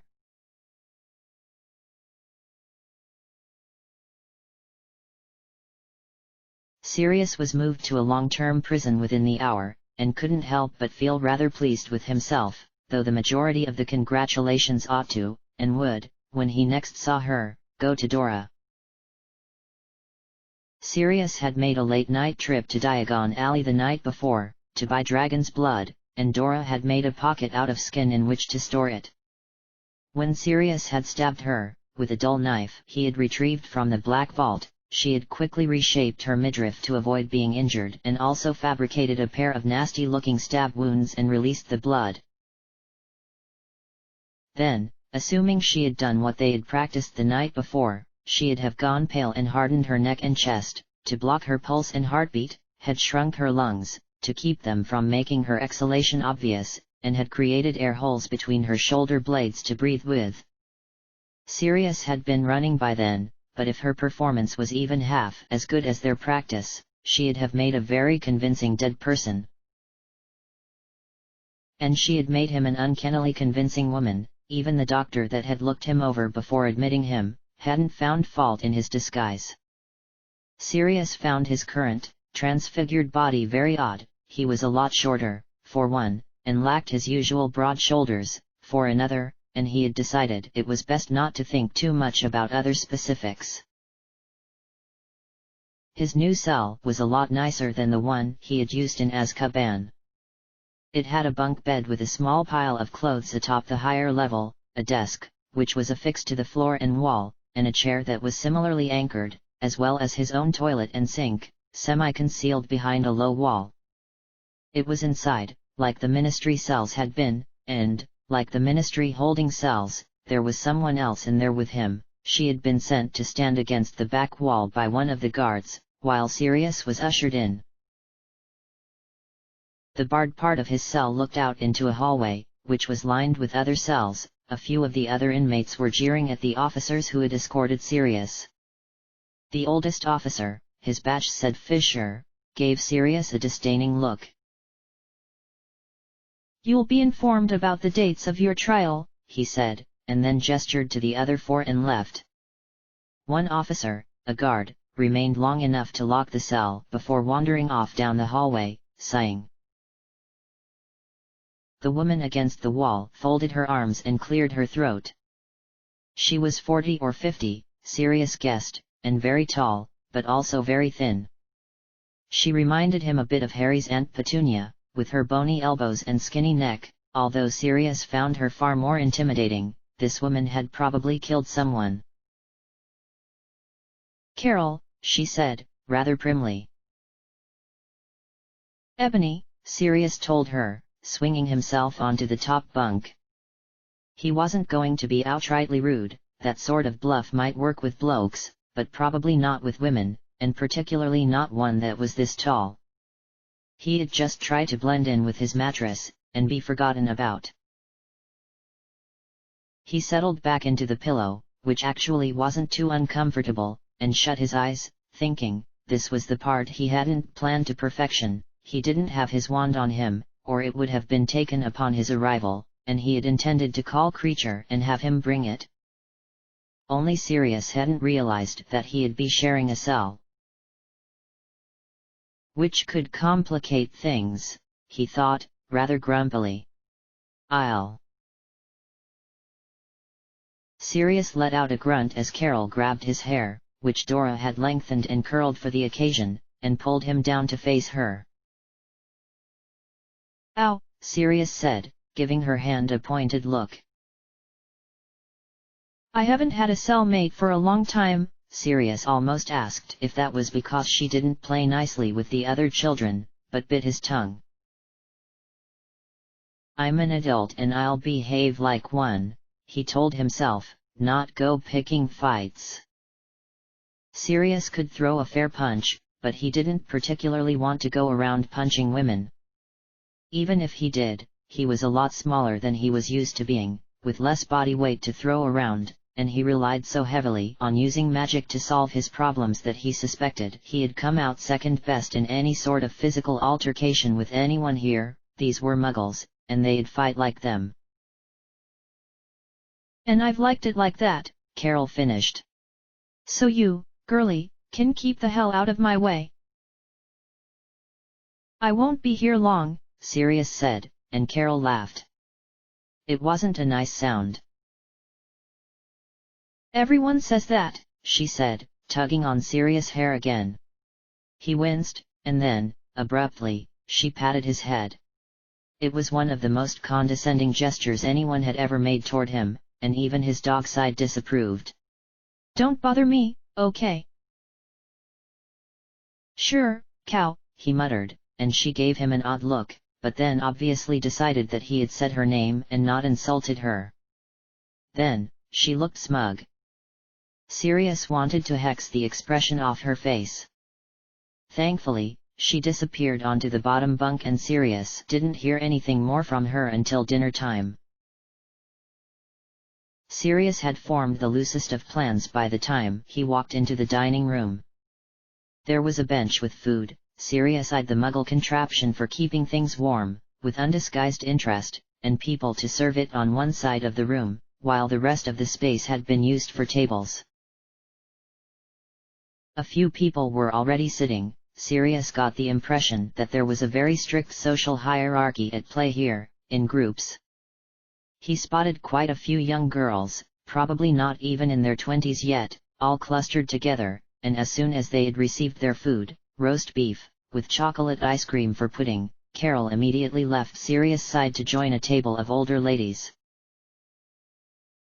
Sirius adjusted his hold on his dinner and looked around for anyone blonde. He knew from Roberts that the last charm to be performed by Marlene's wand had been to change her hair color. There were, unfortunately, rather a lot of blonde women around. Sirius sniffed a bit, but he couldn't really get a fix on her scent because of the overwhelming odor of food, and because of the sheer number of people in the room. He'd have given anything to transform into Padfoot and have a good search, but he'd turn into himself as soon as he changed back, and that would ruin everything. So, Sirius did the logical thing. He sat down at the table closest to the door, and kept an eye on everyone coming in, and everyone that left. Sirius was just scraping the last of his ice cream out of his bowl when he spotted her. She was alone, making her way toward the exit. Her hair was a lot longer than he remembered, and blonde and straggly, and she was thinner, but she also looked oddly peaceful. She didn't, at least, look like she was about to burst into tears, as she had when he had last seen her. Sirius left his plate and bowl where they were and followed her out.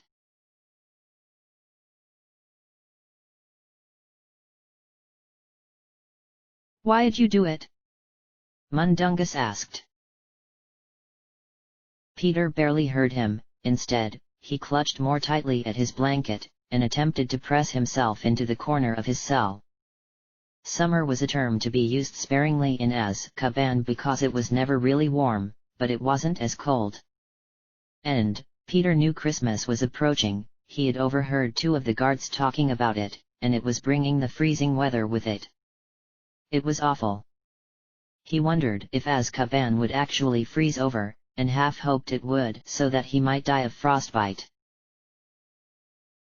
"Death would be kinder," Sirius' voice told him quietly, and Peter nodded his head in frantic agreement. The Sirius in his head snorted in disgust. "Come on, Wormtail," he said, and it was that reminded Peter that Sirius wasn't really in his head. The real Sirius would never call him Wormtail. "Don't you think it's only fair that you get to live the life you sold everything to keep?" No, Peter whispered, through chattering teeth. Come on, Pettigrew, Mundungus said, shuffling closer to the edge of his cell. Neither of us going anywhere. All we can do is talk to each other. Stay sane, you know. You're going, though, Peter mumbled. Eventually. What is it, 5 years? Mundungus squinted at the overcast sky and then nodded tentatively. And then I'll still be here. Life sentence. Peter added bitterly. And griping ain't the way to get through it, Mundungus told him. I did 2 years before and I made it. You ain't even a year through, so I don't know what you're so miserable about. It's Azkaban, Peter snapped, wishing he'd go away. Mundungus had been around for about a month now, and Peter's state of mind had disintegrated drastically since then. He hated the incessant questions. Was it too much to just endure in miserable solitude? Someone sobbed a few cells over and Peter shuddered and adjusted his blanket again. So why? Why'd you do it? Peter asked grumpily, figuring that, if they had to talk, it might as well be on his terms. Money, Mundungus said, looking pleased that Peter had answered. Peter scowled at him. See, I know I'm innocent, so it's no problem for me. I didn't do nothing, this time. I mean, it's nasty, Dementors are the biggest gits around, right? But they can't make me mad, just upset and uncomfortable. Peter privately thought that Mundungus had an opinion of self-worth so inflated that was why Dementors couldn't bring him down.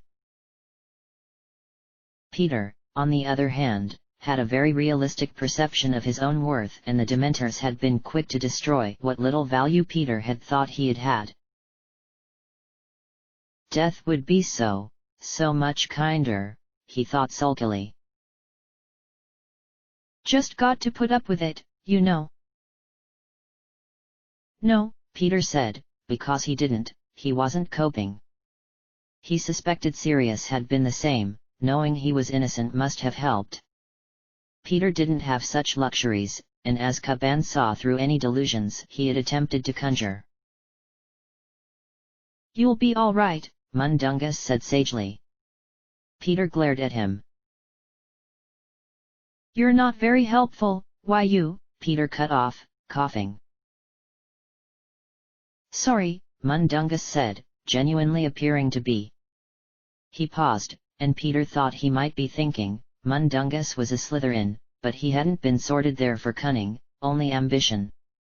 Anything involving too much thought was generally outside of Mundungus' realm of capability, and Peter had heard he had only just scraped A's for his NEWTS, though Dumbledore had once said he wrote good essays. Dumbledore has something nice to say about everyone, though, Peter thought nastily, and then slumped. Except about me. He hates me. Everyone hated him these days. Even Mundungus had taken a few weeks to even be willing to talk to Peter, and that was probably because it was either talk, or go insane. Peter sniffled and let his head fall back against the cold stone. Sirius hated him for, well, everything, and Remus was probably much the same. All of his old Order friends hated him for what he had done to James, Lily, and Sirius, and the fact that he had lied to them for years, and all of his old Death Eater acquaintances, the ones he knew, anyway, hated him for bringing about the downfall of the Dark Lord. Several of them, Bellatrix amongst them, the crazy bitch, had told him so while the guards walked him to his cell on the first day. Peter had no one. No one in Azkaban. He wasn't counting Mundungus, because Mundungus was weak, and would leave Peter at the first opportunity, he was sure of it, so Peter wasn't going to depend on him, and no one on the outside. He was alive, he had managed that much, but he wasn't living, and he wasn't sharing his life with any friends. I miss the war, he thought miserably. For a moment, Peter was able to remember everyone's laughing faces. He decided to overlook the stress lines, and the way that sudden movement made everyone go for their wands, but then a Dementor drifted past on its second patrol for the day and the memory faded into the grey of the cell around him.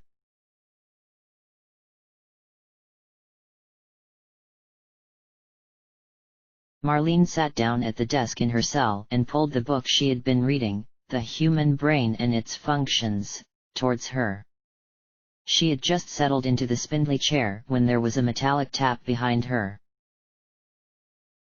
Marlene frowned. Her cellmate Kathleen usually stayed with her friends until the guards started to enforce the return to the cells, and glanced over her shoulder. Then she stiffened. She didn't recognize the woman standing just inside her open cell, and Marlene didn't think that was a good thing. "Can I help you?" she asked, getting to her feet. She was far taller than the stranger, and not as thin, which was reassuring. If it came to a fight, Marlene probably had a fair chance, unless the woman had a weapon somewhere. Marlene let her book drop back onto the desk. "Mona?" the woman asked, with a rather odd expression.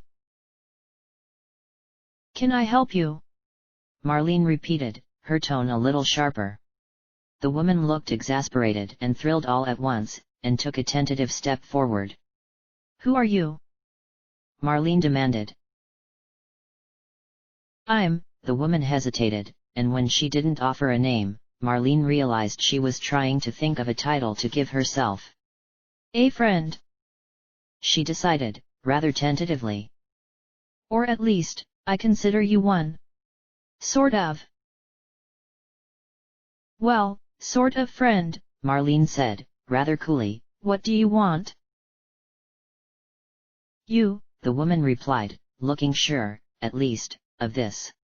She came further into the cell, taking a curious look at the desk, and Marlene retreated to the cell door, trying to decide whether to run, or whether to stay. "Please don't run again," the woman said quietly. "Again?" Marlene asked, arching an eyebrow. "What?" "Walk with me," the woman asked abruptly. "Walk?" Marlene asked, dumbly. "Where?" "Dunno," the woman said. "Around. Somewhere quieter." She strode past Marlene and out into the hallway. "Coming." "You're joking, right?" Marlene asked, incredulous. While the wizarding world was different to the Muggle world, she didn't think it was intelligent to go off with a complete stranger, one that likely had a dangerous past, in either. "No," the woman said. Rather suddenly, her eyes twinkled, and a small smile flickered across her face. "I'm serious." Marlene stared at the woman for a long moment and then said, "All right." She had revoked her place in the wizarding world, but she had been a Gryffindor once. Brave. But nowhere too quiet. The pair of them walked in silence down the hallway. The other woman kept looking up at Marlene and then looking away as soon as Marlene glanced back. They passed a few other inmates and guards on their way through the prison, and after the third time past Block B, the woman glanced at Marlene and didn't look away when the glance was returned. "I've got no idea where I'm going," she admitted. "Obviously," Marlene snapped. "Are you new?" "Got here this afternoon." Marlene blinked. I was joking." "I'm not." "The laundry's just down here," Marlene said, thrown by the exchange. She urged her feet to move, and the woman trailed along behind her, looking amused. "No one does their washing at night even though we're allowed to," Marlene added, feeling compelled to make conversation. "So that should be empty." It was, and the woman sat down atop one of the washing machines while Marlene hovered near the door. "Well?" she asked after a few moments. She hadn't felt this unsettled since she had entered the Muggle world, and she hadn't missed the feeling at all. What do you want?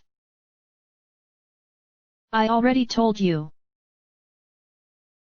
Me? Marlene asked, rolling her eyes. You've got me, temporarily. But if you don't start talking in the next few seconds, you're going to lose me. I'll find you again, the woman said, quietly certain. I'm good at hiding. I found you this time, didn't I? I was sitting in my cell, in a prison, Marlene said, trying to inject as much condescension into her voice as possible. I wasn't a difficult target.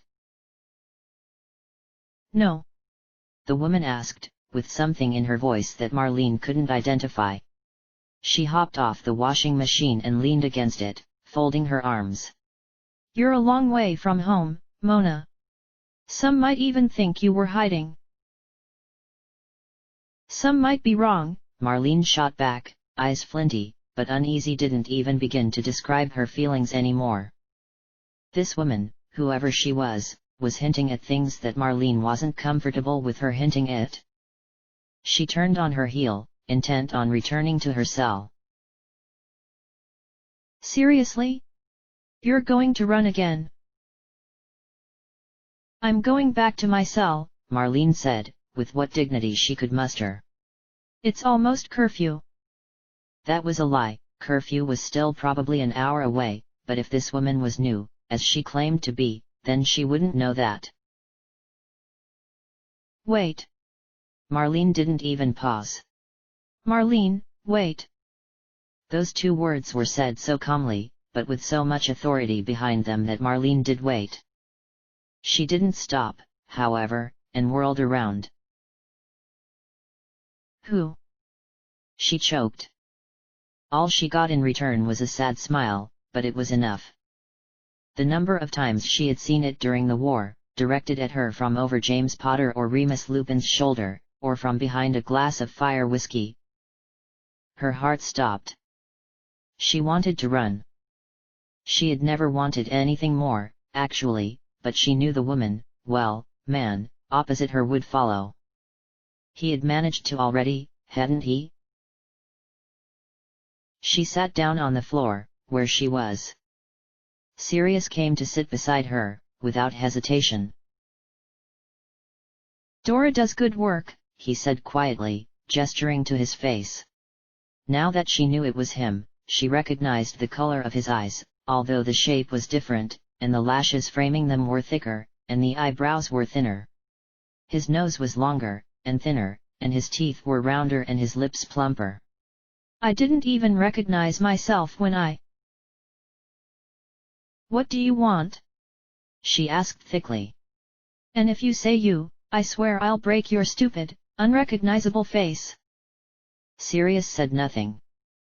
Answer me. I don't want you to break my face, Sirius muttered. A sob clawed its way out of Marlene's throat. Why did you even see come? She asked, a little hysterically. I'm not, I shouldn't matter. You matter, he said quietly, and she wondered how she had missed it. Even with transfigured vocal cords, he still sounded like himself when he spoke with that tone. Even. He hesitated, looking at her, and then away, very quickly. There was an awkward pause and then Sirius finally said, What's left of the order? That was a long time ago, she said instantly. So were James and Lily, Sirius countered softly, and you were willing to kill me for them. Marlene jerked, and would have stood and run if Sirius hadn't predicted it and caught her arm.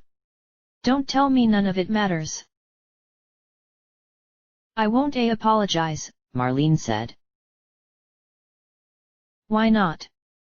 Sirius asked, brow furrowed. Because it won't ever be enough. Marlene exclaimed. I used an unforgivable on you. You didn't mean it. I meant to, she whispered.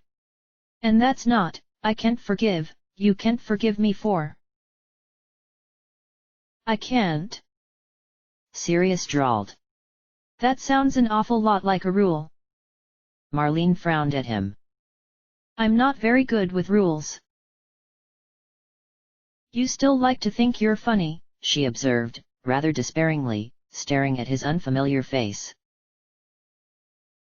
I do, Sirius agreed, with a small smile. So obviously there was no real harm. Don't tell me there was no harm done. Marlene tried to shake Sirius' hand off her arm, but it remained there, not tight, but not going anywhere. I tried to kill you, and you're not allowed to just walk in without having heard an apology, or talk to me about this beforehand, and say that that doesn't matter. Are you scared to apologize because you think I won't forgive you, or because you think I might? He asked. I'm not scared at all. I'm not giving you an apology because it's redundant, an insignificant end. I'd like to hear it anyway, Sirius said. Alleged insignificance and all. I'm sure you would, she muttered. Sirius was quiet for a long time. His hand loosened on her arm, but didn't retract entirely, and he made no move to stand, but he did shift into a position that would make moving easier. I have forgiven you, you know, he said, and Marlene's heart constricted painfully. It took a while. I was angry, and disappointed at first. Marlene's stomach twisted at that, at disappointed, but she deserved it, and she clung to the word, storing it away for later thought. And then I was free, and I was busy, with Harry, and Remus, and everything really, and then I got a letter, from a friend of yours. Robert's. Gawain. Marlene croaked. The one and only. A ghost of a smile flickered over his face, and then faded.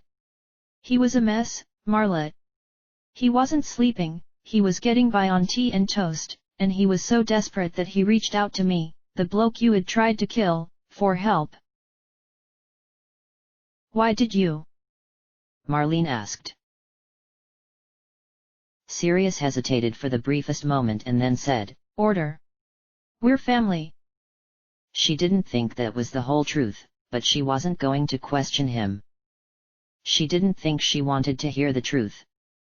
There was a short silence, and then Sirius cleared his throat, the faintest shade of pink creeping into his cheeks. Marlene pretended not to notice. Family don't try to kill. No, but we've always been dysfunctional, Sirius said gently. He squeezed her arm in an unmistakably affectionate gesture. She yanked it away, but made no move to leave. This isn't fair, she said. On either of us. Whatever you're here for, whatever you want, is more than I can give you. I won't apologize, and I won't do this. She grabbed his arm and squeezed it, in a mockery of the gesture he had made moments before. Or, she faltered. And you can't just come in and ruin everything. I'm happy here, happier than I've been in a long time, because everything's simple and. Marlene felt the tears break free at last, a lot later than she had expected them to. And now you've made me cry. She glared at him through blurry eyes. Why won't you let me forgive you? Because I don't deserve it, she said, wiping her cheeks. I meant it when I cast that spell, and it didn't work, but I meant it, Sirius. His name tasted funny on her lips. Marla, he began, and she hated the way that her name sounded so familiar. It's Mona, she said. Sirius looked stricken. Ebony, he croaked, after a moment. What? Ebony. That's the name I used to get in.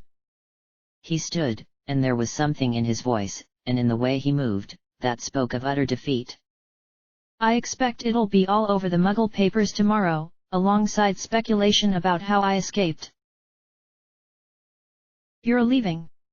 Marlene asked, partially relieved, partially. She pushed those other feelings aside, and buried them. Tonight. Now, Sirius told her. He seemed to struggle with himself, and then, in a small voice said, "It's an open invitation." Marlene didn't let herself think about the possibilities, didn't even allow herself to examine the offer with emotion. She swallowed, and got to her feet. "Safe travels," she whispered, and left. End of chapter. Chapter 69, The Return. Sirius was feeling rather demoralized by the time he returned to number 12, courtesy of Creature, on the Thursday night. It wasn't late, but he felt exhausted, and had hoped to be able to slink past Harry and go to bed, but luck truly was against him. Harry and Dora were seated at the kitchen table, eating what appeared to be chocolate mousse. "Watcher," Dora said, when Sirius appeared. Her eyes fell on the empty space next to him. Creature was already heading for the oven, and her face fell. "She wasn't." "She was there," Sirius said heavily. "Just not, she didn't come back. Obviously." Harry knew enough of what was going on to know who she meant, and the corners of his mouth turned down. Sirius wondered if he had done the right thing, by leaving. Marlene wasn't one to be forced to do anything or go anywhere she didn't want to. Like Sirius, she was stubborn about things like that. He also got the impression that her problem wasn't actually with him, rather, it was doubt of her own worth, and guilt, that was prompting this response. And guilt means she cares, Sirius thought, not sure whether that thought brought him comfort, or made this whole, messy situation worse. "Did you have any trouble escaping the morgue?" he asked Dora. "None," she said, looking smug. "I knocked over a tray of dissection equipment, but otherwise, I was fantastically stealthy." Sirius mustered a smile. He didn't really feel like smiling, but he appreciated her help, and wanted to show it. "That was just after lunchtime, and then I went to training, and then I had a few hours until I need to meet up with Mad-Eye, and I knew Harry was probably home alone, aside from Creature, of course, so I thought I'd drop by and make sure he was all right." Sirius also heard what she hadn't said. Dora probably, if everything was normal, would have spent the afternoon with Remus, but that was not currently an option. "We finished my poster on the Egyptians," Harry said, speaking for the first time. "She knew a glue charm."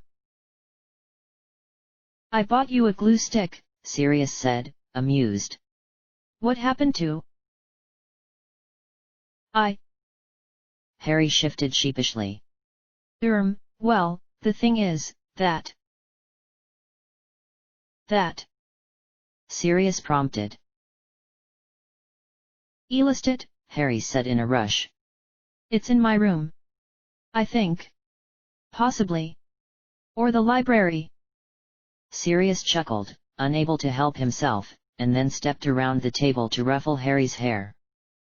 Then, rather abruptly, his mood dropped and he pulled Harry into a hug. Harry, for his part, said nothing, but he squeezed Sirius a little more tightly than he needed to, and didn't pull away. He left that up to Sirius. Sirius caught a whiff of sadness from Dora, but when he glanced over, she was giving them their privacy, and was focused solely on her pudding. Sirius declined Creature's offer of mousse, but he did accept a slice of fresh bread, which was still warm from the oven.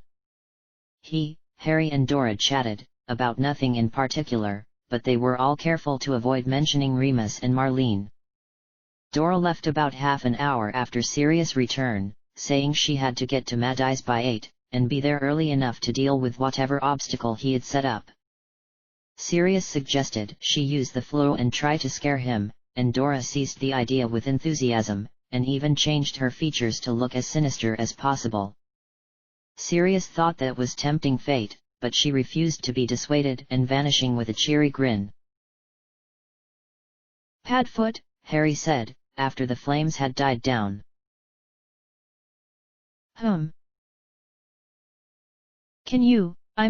Can Padfoot sleep on my bed tonight? Sirius' head snapped up. Bad dreams again, kiddo? He asked. Harry had been silent the last few nights, as was thankfully inevitable. His dreams were growing further apart, and also weaker as the time since the trial lengthened. Harry shrugged, and Sirius couldn't help but feel relieved, and then guilty that he felt that way, because nightmares weren't a good thing.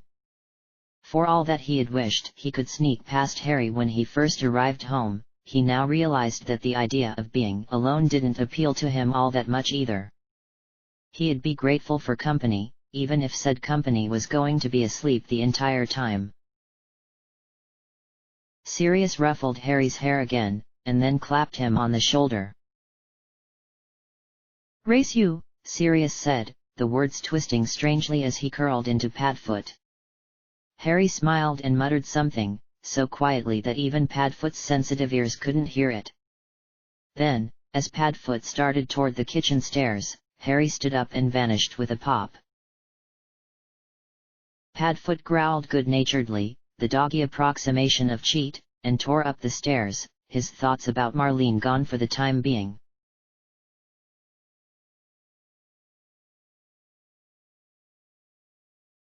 Padfoot walked Harry to school as Padfoot the next morning.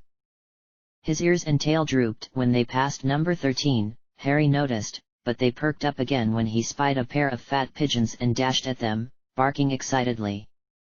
The pigeons took off immediately and Padfoot snapped at their tail feathers half-heartedly, not seeming all that bothered that they had managed to get away.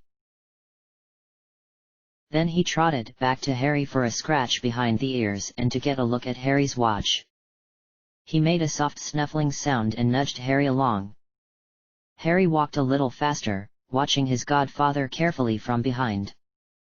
He thought he seemed happy enough, but it was often hard to tell with Padfoot, particularly when he was a dog. Harry just hoped he wasn't going to go home and mope. Have you heard from Mooney yet? Harry asked. Padfoot snorted, looking disapproving, and then shook his big head. He made a rumbling noise in the back of his throat that sounded a bit like git, and Harry grinned. If or when he managed his transformation, he wanted to learn to make his wolf noises sound like words. It would be a useful skill to have, he thought. Do you reckon he's all right? Padfoot hesitated for the briefest moment, and then rolled his shoulders. It was the closest thing to a shrug he could manage. He didn't seem too worried though, so Harry doubted Mooney could be in any serious trouble. It'd still be nice to have him home, though, Harry thought. Full moon's tonight, so he should be back today at some point. Hopefully. He glanced at Padfoot, and got a doggy grin in return, which comforted him quite a bit. Harry managed to smile back, and reached out to tug on the tip of Padfoot's tail. The last few blocks of the walk to school were spent at a run. Well, Harry ran, and Padfoot loped after him. He was perfectly capable of catching up to Harry, particularly when Harry had his rucksack on, if he had been that way inclined. Instead, he nipped at his shoelaces and shorts when Harry slowed down too much. Harry was sweaty and out of breath by the time they reached the school gates. Harry glanced at the teacher on morning duty and shook his head at Padfoot apologetically. Some teachers were happy to let Padfoot into the school, and others were ridiculously strict about keeping him outside the gates. This one, a Year 4 teacher that didn't even like Blaze, fell into the second category. See you after school, Harry said. Padfoot barked and nodded, and then came forward to lick Harry's face and receive a pat. Then Padfoot bared his teeth in a grin again, and set off down the street. Harry Hermione leaped up from the bench she had been sitting on, and hurried over, her books tucked securely under her arm. She had Matilda, their class novel, and The Witches, which was obviously a novel of her own choice. Is everything all right? Fine, Harry said, bewildered. Hermione looked a little suspicious, and hopeful. You don't look sick to me, she mused, looking him over. And Mrs. Hastings at the front office told Blaise that no one called to say why you were absent yesterday. Dad must have forgotten, Harry said, shrugging. So you were sick? She asked. Yeah, Harry said. Nothing horrible, but I wasn't well enough to come into school, so. It wasn't your birthday, was it? Hermione asked, rather randomly. Harry blinked. When do you turn 11? No, my birthday's in July. Not until next year. Hermione looked disappointed, and then shook her head. Silly, Harry heard her mutter. Sorry, what? Harry asked, still struggling to keep up with the odd turn in the conversation. Nothing, she said at once, looking evasive, and then under her breath, stupid. Stupid, stupid. Her eyes flicked over to Harry, widened, as if she had just remembered that he was still there, and then she adjusted her grip on her books. I'll see you in the classroom, she said, looking a little panicked. I've got to, the bathroom, you know. Harry stared at the back of her bushy head as she ducked around the side of the building. Completely confused, Harry continued on to the classroom alone. Mrs. Phelps asked him if he was feeling better, and Ruth made a rather obvious show of staying as far away from him as possible. Obviously, she thought he was contagious. Harry couldn't wait until next term, when they'd be able to move desks and he wouldn't have to sit opposite her. Blaise, who was always at school early, came and perched on the edge of Harry's desk. How are you feeling, kid? He asked warmly. Better, Harry said. Thanks. Blaise nodded, waved at Sacha, who had just walked in with Ryan. The pair of them were arguing about football rather loudly. Blaise rolled his eyes. Hey, Harry said, is Hermione? Okay. Is she ever? Blaise asked, rather loftily. Harry folded his arms. Get a sense of humor, Evans. Blaise said, rolling his eyes again. I have a. Blaise patted him on the head, and grinned. She's fine, kid. She seemed more interested than the rest of us about where you were yesterday. She made me go down to the front office to find out if anyone had called in to say where you were. Can you believe it? You weren't worried? Harry asked, smirking. Blaise's expression was a little too unconcerned for it to be believable. No, he said. Harry arched an eyebrow. Well, a bit. Maybe. But not as much as Granger. Blaise stuck his nose in the air. Frankly, if you've got snot oozing out of every pore, and a killer headache, I'd rather not know about it. Charming, Hermione said, flopping down into her chair. Ew, Harry agreed. Can't handle a bit of snot, Granger? Blaise asked. I can, she sniffed. I grew up in my parents' practice, and I'll have you know I've seen a lot worse than snot. I just don't think mucus is a very nice conversational topic first thing in the morning, and I'm sure Harry doesn't want to be reminded what an awful day he had yesterday, while he was sick. She gave Harry a rather sharp look, and he gave her an odd one in return, not sure what he had done, other than miss a day of school, to bring her irritation crashing down on him. Blaze was silent for a moment and then asked, "So what have you seen that's worse?"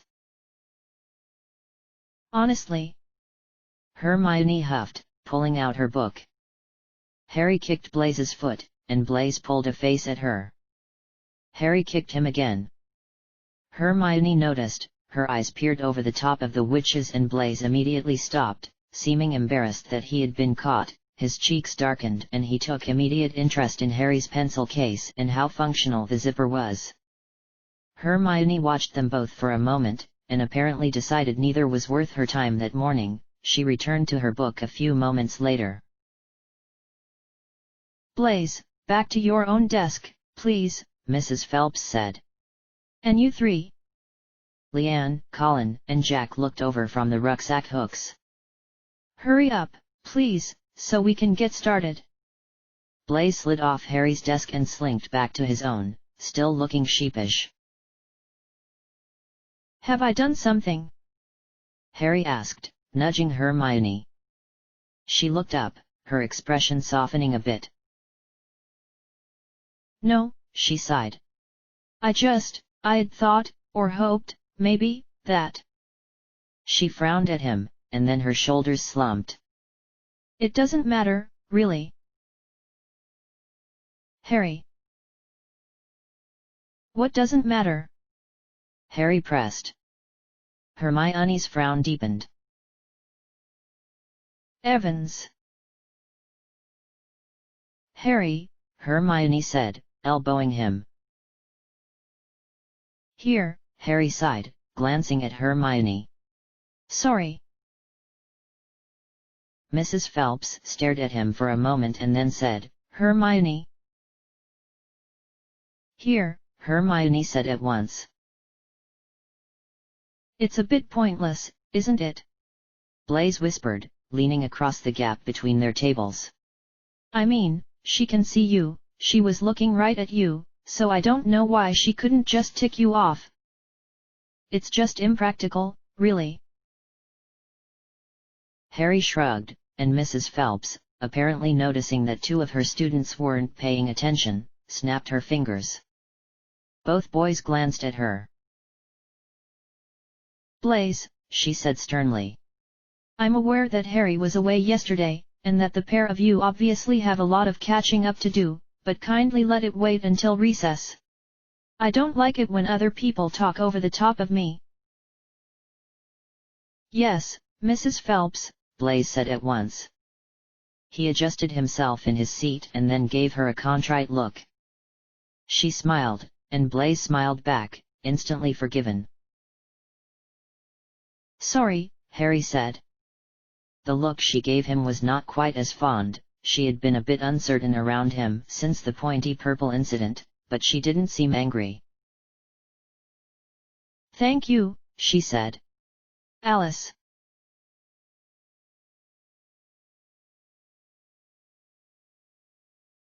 Remus hadn't been sure what sort of response to expect from Sirius when he arrived back. Relief, probably, because Sirius had sent him half a dozen Patronus messages that Remus had left unanswered, or maybe sympathy, for what he was going through right now.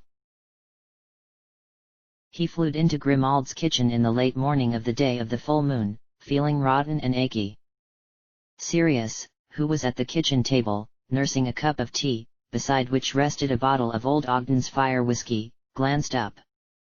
His expression went from grim to shocked to relieved to furious in less than a second, and it was too much for Remus' throbbing head to deal with. "Morning," he croaked, and then nodded at the fire whiskey. "Bit early, isn't it?" "I haven't opened it," Sirius said, looking rueful. Remus eyed the seal, and found it was indeed intact. "Then why's it out?" "Maybe I like the way it looks," Sirius said, a hint of snideness creeping into his tone. Remus took a tentative sniff, and winced. Sirius' scent was all over the place, and it hadn't been that way since he had been suffering through the Dementor's draft. Misery was there, and irritation and exasperation also featured strongly, though there were also hints of guilt, worry and confusion. None of them were evenly remotely happy scents, unless Remus counted the twisted, defeated sort of affection that pulsed in and out. What's happened? Remus asked, gingerly lowering himself into the seat opposite his best friend. He glanced around, hoping that maybe Creature might be nearby and offer him a cup of tea, but Creature was nowhere in sight. A lot, Sirius said, glowering at the table. Like. Maybe if you had been here, instead of running off, you would know, Sirius snapped. I'm here now, Remus said. Sirius lifted his glower from the table and fixed it on Remus, who shrank back, not liking the intensity of the stare. For a moment, he thought that Sirius might stay silent, just to spite him, but then Sirius' jaw set. Fine, he said. Fine. You want to know what happened? Remus nodded, hoping it wasn't a trick question. I got arrested, found out Marlene would rather spend the rest of her life in prison than let me help her. Sirius looked up, his eyes glimmering rather cruelly. Oh, and Dora died. Remus choked on the question he had been about to ask, and the air went rushing out of his lungs. For a moment he couldn't breathe, and he genuinely thought his heart might have stopped. Then, Sirius added, well, not really, she just pretended to help me get myself into prison. Remus slumped, his heart now pounding so hard against his ribcage that he was in danger of internal bruising. Are you all right? Sirius asked innocently. Fine, Remus choked. I think I need the full story. Sirius obliged, but he seemed to be lacking his usual enthusiasm, his hand gestures were limited, and his voice was flat. And, more than once, his eyes drifted out of focus and he lost his part in the story, and required prompting to remember where he had been. It was all right, though, while it was an engaging series of events and Remus was a captive audience, he wasn't really up to gasping, or commenting or laughing in the right places. Wow, he said, when Sirius finished with his story. It's been a busy few days, Sirius agreed, looking tired. Remus hesitated. Marlene was always a touchy subject with Sirius, and not one that Remus felt comfortable delving into unless Sirius brought it up first, but he thought that this particular time might be the exception. I'm sorry about Marlene, Padfoot. It must be disappointing to have gone to all that trouble and been rejected, Sirius suggested, rather bitterly. Remus nodded, and got a sigh and a shrug in return. At least she acknowledged me.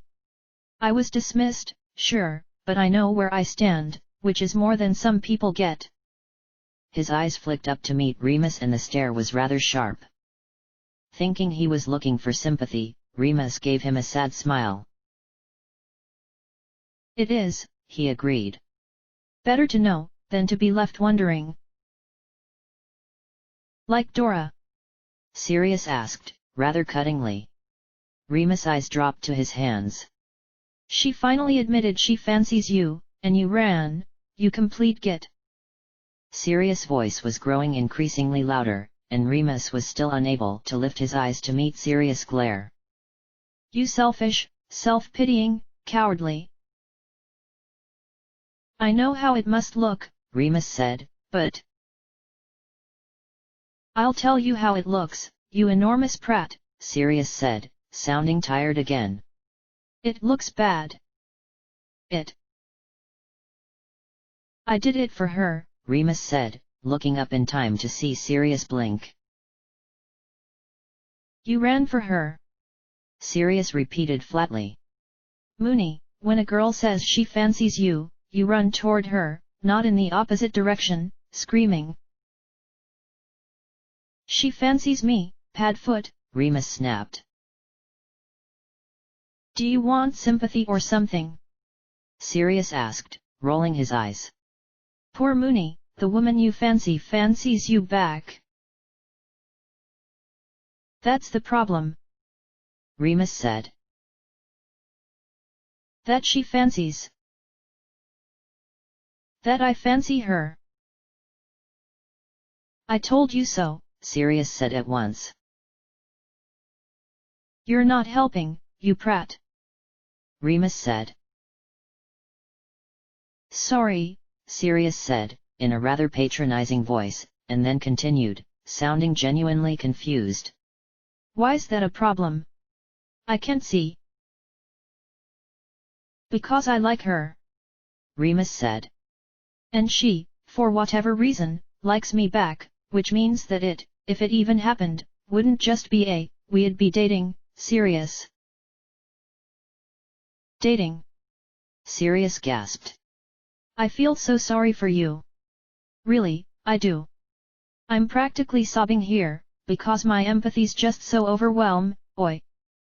Remus had pulled his shoe off and thrown it at Sirius, who managed to avoid a hit to the face. The worn trainer bounced off his shoulder instead. That was uncalled for. You're the one that started throwing accusations around, Remus snapped. If you want to hear my justifications, then the least you could do is stop interrupting. Sorry, Sirius muttered. So dating's a problem? Yes, dating's a problem. Because in school. I never dated anyone in school, Remus said, feeling his cheeks heat up. It was just fooling. Look, I like Dora. And I can see us, if we were to date. I can't see it being a short-term thing. Remus drummed his fingers on his knees, agitated. And I'm all wrong for her. You. I'm old, Remus said. Compared to her, at least, and I'm poor, and then there's the fact that, you know, I'm a monster. Once a month. That's too long. And even if none of that proved to be an issue. But it was a huge issue. And we did date, and things went well, and we got married. We'd never be able to have children because there'd be a chance that they'd be like, I couldn't live with, not an innocent child. You've given this way too much thought, Sirius observed. I mean, kids. That's years off, at least, and that's if she even wants them. She might not now, but she might change her mind, Remus said. She's limited with me. She should be with someone young and whole, who can take care of her, and... But she fancies you. She thinks she does, Remus said, sadly. And she probably will, for a while. Which is why it has to be this way. I'll seem like a git, certainly, but better that she thinks that and moves on, than find out I fancy her back. He shrugged. I'm not right for her, and it's not fair for her to waste time getting caught up on what could have been if I was younger, or she was older, or if stupid Greyback hadn't. This is wrong, Sirius said. I beg your... You. Having this conversation with me. You should be talking this out with her, giving her these reasons. I just said. I know what you said, Sirius sighed. And I, as much as it annoys me to say it, can see where you're coming from, even if I personally strongly disagree with it, and think you're just being a git. I also think she needs to hear this. It's nice that you're trying to protect her, or whatever, but you're taking her choice away altogether. It's for the best. Dora can be impetuous, Remus said. She can also be mature, Sirius countered. Remus couldn't deny that, when he himself had told her at 17 that she acted far older than she was. And this affects her, regardless of what happens. She deserves to understand. Remus' mouth turned down, and Sirius gave him a grim smile, before he conjured 2 tumblers. He opened the fire whiskey with a tap of his wand and poured them both a drink.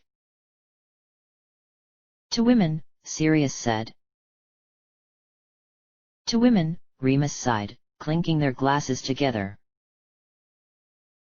So where were you hiding? Sirius asked, a few moments later. Matt's, Remus replied. He's good company in normal circumstances, but he's even better company at times like this. He doesn't ask questions if I don't want to answer them. Remus gave Sirius a pointed look, but there was no real force behind it. Sirius shrugged and mustered a weak grin, before he reached for the fire whiskey again. Remus held his glass out to be refilled. Crack! Sirius twitched and almost dropped the bottle, while Remus' hands flew up to cradle his head, in an attempt, far too late, to protect his ears from the noise. The pair of them looked over at Creature, Remus with a groan, Sirius with a slightly exasperated, slightly sheepish expression. Creature, for his part, took one look at the bottle of fire whiskey and promptly wrested it from Sirius' grip. Hey! Sirius said, as Creature vanished it back to wherever it had come from. Disgraceful behavior, Creature croaked, sending the sugar pot floating over to the table. Drinking at this hour? What sort of example Master Sirius hopes to set for Master Harry, Creature doesn't know, but... Harry's at school, Sirius said, but he looked guilty anyway. And isn't that lucky? Creature remarked. He filled 2 teacups and set those down in front of them instead, while the tumblers floated over to the sink to be washed. Shameful behavior. He didn't say anything about what Sirius' mother would have said, but Remus hadn't heard him mention her at all of late. Or it could have been that Creature knew there was no moral high ground to take by mentioning that, because Sirius' father had been quite fond of fire whiskey at all hours. Creature expected better, especially from Master Mooney. He's supposed to have more sense, oh yes. It's a once-off, Sirius mumbled. It certainly is, Creature said, crossing his bony arms. The black family ring glinted on his finger.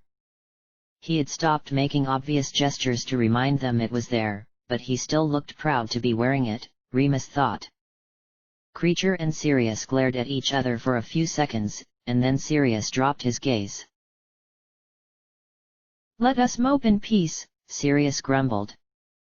Creature snorted and padded across the floor to start cooking lunch. Sirius rolled his eyes at the old elf's back, but when Remus caught his eye, Sirius smiled and shrugged.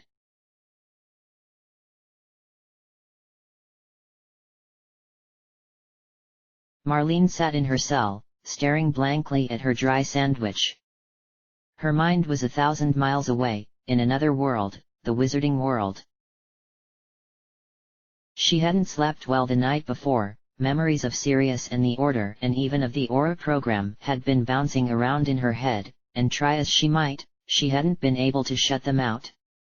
Those memories had stayed with her that morning, through breakfast and being questioned by the guards and police. She was a suspected accomplice in Ebony's disappearance last night, since she was the last one Ebony had been seen with last, and showed no signs of letting up. She missed them all. She missed Dorcas' maternal nature, and she missed Benji's sincerity. She missed Caradoc's little life lessons, and she missed Gideon and Fabian's humor. She missed Lily's kindness, and James' charisma, and she missed Alice's gentle smile and Frank's ever-eager explanations. She missed her brothers and her parents, for more reasons than she could list. She missed those that were still alive, too. She missed Sturgis' stubbornness, and Amelia's practicality, and Emmeline's conviction, and Mundungus' crude humor, and Remus' dry wit, and Mad Eye's paranoia, and Dumbledore's eccentricity, and, well, everything. And Sirius. Whether it was as a friend, or as whatever it was they'd been during the war, she didn't know, but she missed him, more than she wanted to admit, and far more than she had any right to, given everything that had gone on between them in the past 2 years. It was Sirius that had driven her here in the first place. She had assumed that he'd hate her for almost killing him, which was not, she didn't think, an unfair assumption, and had done what she could to ensure he made it through his trial, before disappearing. Out of sight, out of mind. Only that hadn't worked so well. Sirius had spent the time she had been in prison, trying to find her, and bring her back. Marlene shook her head, giving the sandwich on her plate a despairing look. Only him, she thought sadly, and knew it was true, neither she, Lupin or Dumbledore had, after all, made any effort to visit him after his alleged betrayal. They had been content with the knowledge that he was being punished for his crimes and had left him to it. Sirius had never really been one to let things be. The fact that he had forgiven her and wanted her to leave with him hadn't been easy to hear. She didn't deserve that chance. Except, now that she had been offered it, it was hard to get out of her head. She hadn't been lying when she had told him she liked the simplicity of prison, but happy had been an exaggeration. Prison had been good for her, but she missed her magic, missed her world and the few people in it, and she missed doing things. She had read a number of books on the human brain since arriving, in the hopes of finding a Muggle cure for Alice and Frank, but she was making slow progress. She had had to read so much to even understand some of the more basic books on the subject. And, she only had 2 hours of potential reading time each day. The majority of her time was spent at meals, or performing tasks around the prison. Amelia would kill me if she knew I had gone back to cleaning, Marlene thought, and then sniffed and glanced at the roof to stop her tears. She'd say I was wasting my time. And I am. I'm not helping anyone, not atoning for anything. I'm just staying out of the way, and Sirius doesn't want me to do even that. So what do? Star, Kathleen said. They're letting us out. Marlene dropped her sandwich onto her paper plate and looked up. Their cell door, along with the others, had slid open, and the women were filing out into the corridor. The clock on the wall outside said it was just after 2, which meant time outside, though Marlene suspected she and the rest of the inmates would be under very close watch. Still, she thought, I could use the fresh air. She slid off her bunk and took her sandwich with her as she joined the crowd headed for the exit. It was cold outside, but not unbearable. Marlene wondered what would happen to their outside time when it started to snow. Marlene found herself a little patch of dying grass to sit on, right beside the fence that wrapped around the entire area. A policeman hovered not 5 feet away, his eyes undoubtedly on her, through his sunglasses. Marlene pulled her sandwich apart and threw it through the holes in the fence, and little birds came to peck at the pieces. They waited expectantly, even after the bread was done, but when they realized Marlene didn't have any more hidden in her pockets, the birds flew away. What am I supposed to do? Marlene wondered, watching the guards watch her. Staying seemed like a silly idea now that she knew that the person she was hiding from didn't want her to hide, but she wasn't going to leave just because Sirius thought she should. And Gawain, a voice added. He obviously thinks so too. Yes, well, I'm sick of doing what other people think I should or shouldn't, she snapped. That was what had got her into trouble in the first place. She had gone after Sirius because that was what she thought Lily and James would have wanted, and she had done the opposite of everything Sirius had said since then, because he was bad and therefore, the things he disagreed with were good. It was possibly the stupidest thing she had ever done, basing her moralities on another person's behavior, and her time in prison had been good for her in that regard. She had learned to think again. And I'm not doing anything that I don't want to, from now on. But what do I want?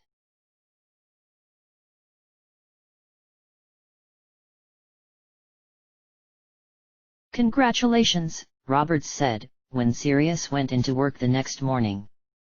Sirius had thankfully managed to work off most of his misery at his failure yesterday. His talk with Remus had helped, and then he and Harry had stopped at the park on the way home and had a 2-hour-long game of fetch, and he had spent the rest of the night chasing Moony around the forest. He was too exhausted to feel sorry for himself. So Sirius didn't snap, as he might have, had the congratulations been directed at him yesterday. 4. He asked.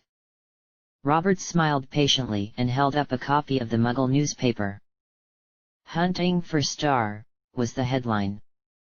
The fact that Sirius alias had made it into the paper was no great surprise, but the fact that Marlene's was there too, was confusing.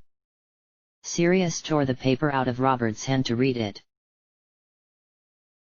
"Ebony Hunt," Roberts said. "Clever. Is she at home?" Sirius let out a moan of despair, and then snarled as yesterday's bad mood came bouncing back. "I have no idea," he said, looking up. "She didn't, I left on my own. She chose to stay." "She what?" Roberts asked sharply.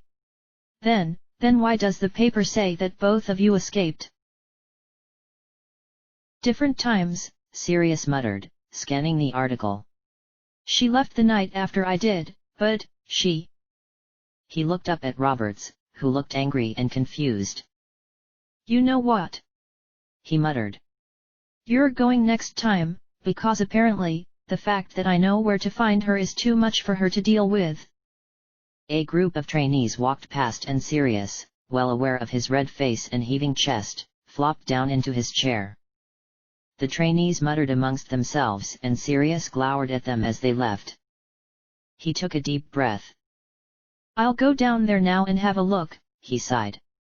"If she used magic to get out." "Without a wand," Roberts said, tapping his desk drawer. "Accidental?" Sirius asked. "That's how I managed Azkaban." "At your age?" Roberts asked. Sirius shrugged. "The desperation you would need to be able to pull off something like..." "Obviously escaping me's a pretty high incentive," Sirius said bitterly. "Oh, obviously," a voice said from behind him. Sirius yelped and spun around so hard that he fell off his seat. Roberts was already on his feet, hurrying over. Marlene had her arms folded, was still blonde, was still wearing her prison clothes, which, worryingly enough, had blood on them, and smelled shocked and uncomfortable, but was obviously determined not to show it. Roberts pulled her into a tight hug, which Marlene awkwardly returned. "How?" Sirius asked weakly, not even attempting to stand. Marlene looked down at him, seeming troubled. "The night bus," she said. "I hailed it through the fence. When it arrived, the fence jumped out of the way, rather clumsily, I might add." She lifted the side of her shirt to show them a criss-crossed bruise and a rather sore-looking scratch just above her hip. "And I was able to walk right on." The Muggles wouldn't have noticed anything, Sirius knew, because the bus hid all of its passengers, once they got within a certain range. "Clever," he said. Marlene glanced at him, the barest hint of a frown resting on her face, and then inclined her head, acknowledging it. "And you paid for it with one of those forms, right?" Because the night bus was a form of emergency transport, it wasn't uncommon for passengers to not have money with them at the time, and so all they had to do was fill out and sign a form with their Gringotts details. She inclined her head again, turned to Roberts and said, "I assumed, given the lengths you went to find me," her eyes swept over Sirius, who was still on the floor, "that you wouldn't have emptied my vault like I asked you to." "A fair assumption," Roberts said, in a very neutral voice. "I've also got your wand." Marlene's eyes brightened. "And your house key." Marlene's lip trembled, but she didn't cry, as Sirius half expected. Thanks, she said in a thick voice. You can have them back when we've discussed some things, he said. Marlene looked scared and nervous. Right now, though, I've got to go and tell certain people that certain things have happened. He got up and swept out, but despite his curt demeanor, Sirius hadn't missed the glint in his eyes, and the new spring in his step. Don't leave the cubicle, please, he added over his shoulder. Marlene's eyes flicked over to Sirius and then away again. Are you going to stay down there? She asked, after an awkward pause. Sirius hesitated, and then stood. Marlene didn't run away, or flinch, which was comforting. Do you want me to do something about that? He asked, pointing at her bloodied shirt. No, thank you, she said, trying to cover the patch with her hands. She must have brushed it, because she winced, and bit down on her lip. Are you sure? He asked. I'm fine, she said stiffly. Yeah, you look it, he muttered, and she flushed. Fine, she said curtly. She stomped over to his chair and sat down, and then rolled the side of her shirt up. Fine. Here. Sirius stared at her, stunned. He had expected her to argue more, and he certainly hadn't expected her to give in. Marlene made an impatient noise, rolled her eyes, and let her shirt go. No, I'll hold that up, he managed, kneeling down beside her chair. Her heartbeat quickened, but her scent was uneasy yet stubborn, and he thought it could be attributed to that, and nothing else. He pulled out his wand, and she twitched, but didn't say anything or attempt to move away. I'm trying to fix you, not hurt you, he said quietly. I know, she replied, not meeting his eyes. Hers were fixed on the inkwell on Robert's desk. Sirius flicked his wand to clean the cut, which wasn't deep, but was already showing early signs of infection, and then tapped her skin to heal it. A very faint line remained, but that would vanish with time, he was certain. The bruises were gone altogether, and he took the stains out of her shirt. She glanced down at her healed side, and then at him. Thank you, she managed. No problem. Neither of them moved. You are back, a woman said, startling them both. Marlene shot Sirius a wide-eyed look. He simply stood and retreated to the back, as Amelia stepped into the office. Thank Merlin you're all right. Sirius actually thought Amelia might be on the verge of tears, and watched with wry amusement, as she snatched Marlene up into a hug. You are in so much trouble, Sirius heard her say, and watched as Marlene's grip on Amelia tightened. Mad-Eye, who had followed Amelia in, chuckled, and Scrimgar, Rattler and Roberts, who had also arrived, watched on curiously. Knowing she wouldn't want him there, but also convinced that she was in good hands for the time being, Sirius slipped away. No one noticed, he didn't think, except for Mad-Eye, who gave him a grim look as he left. End of chapter.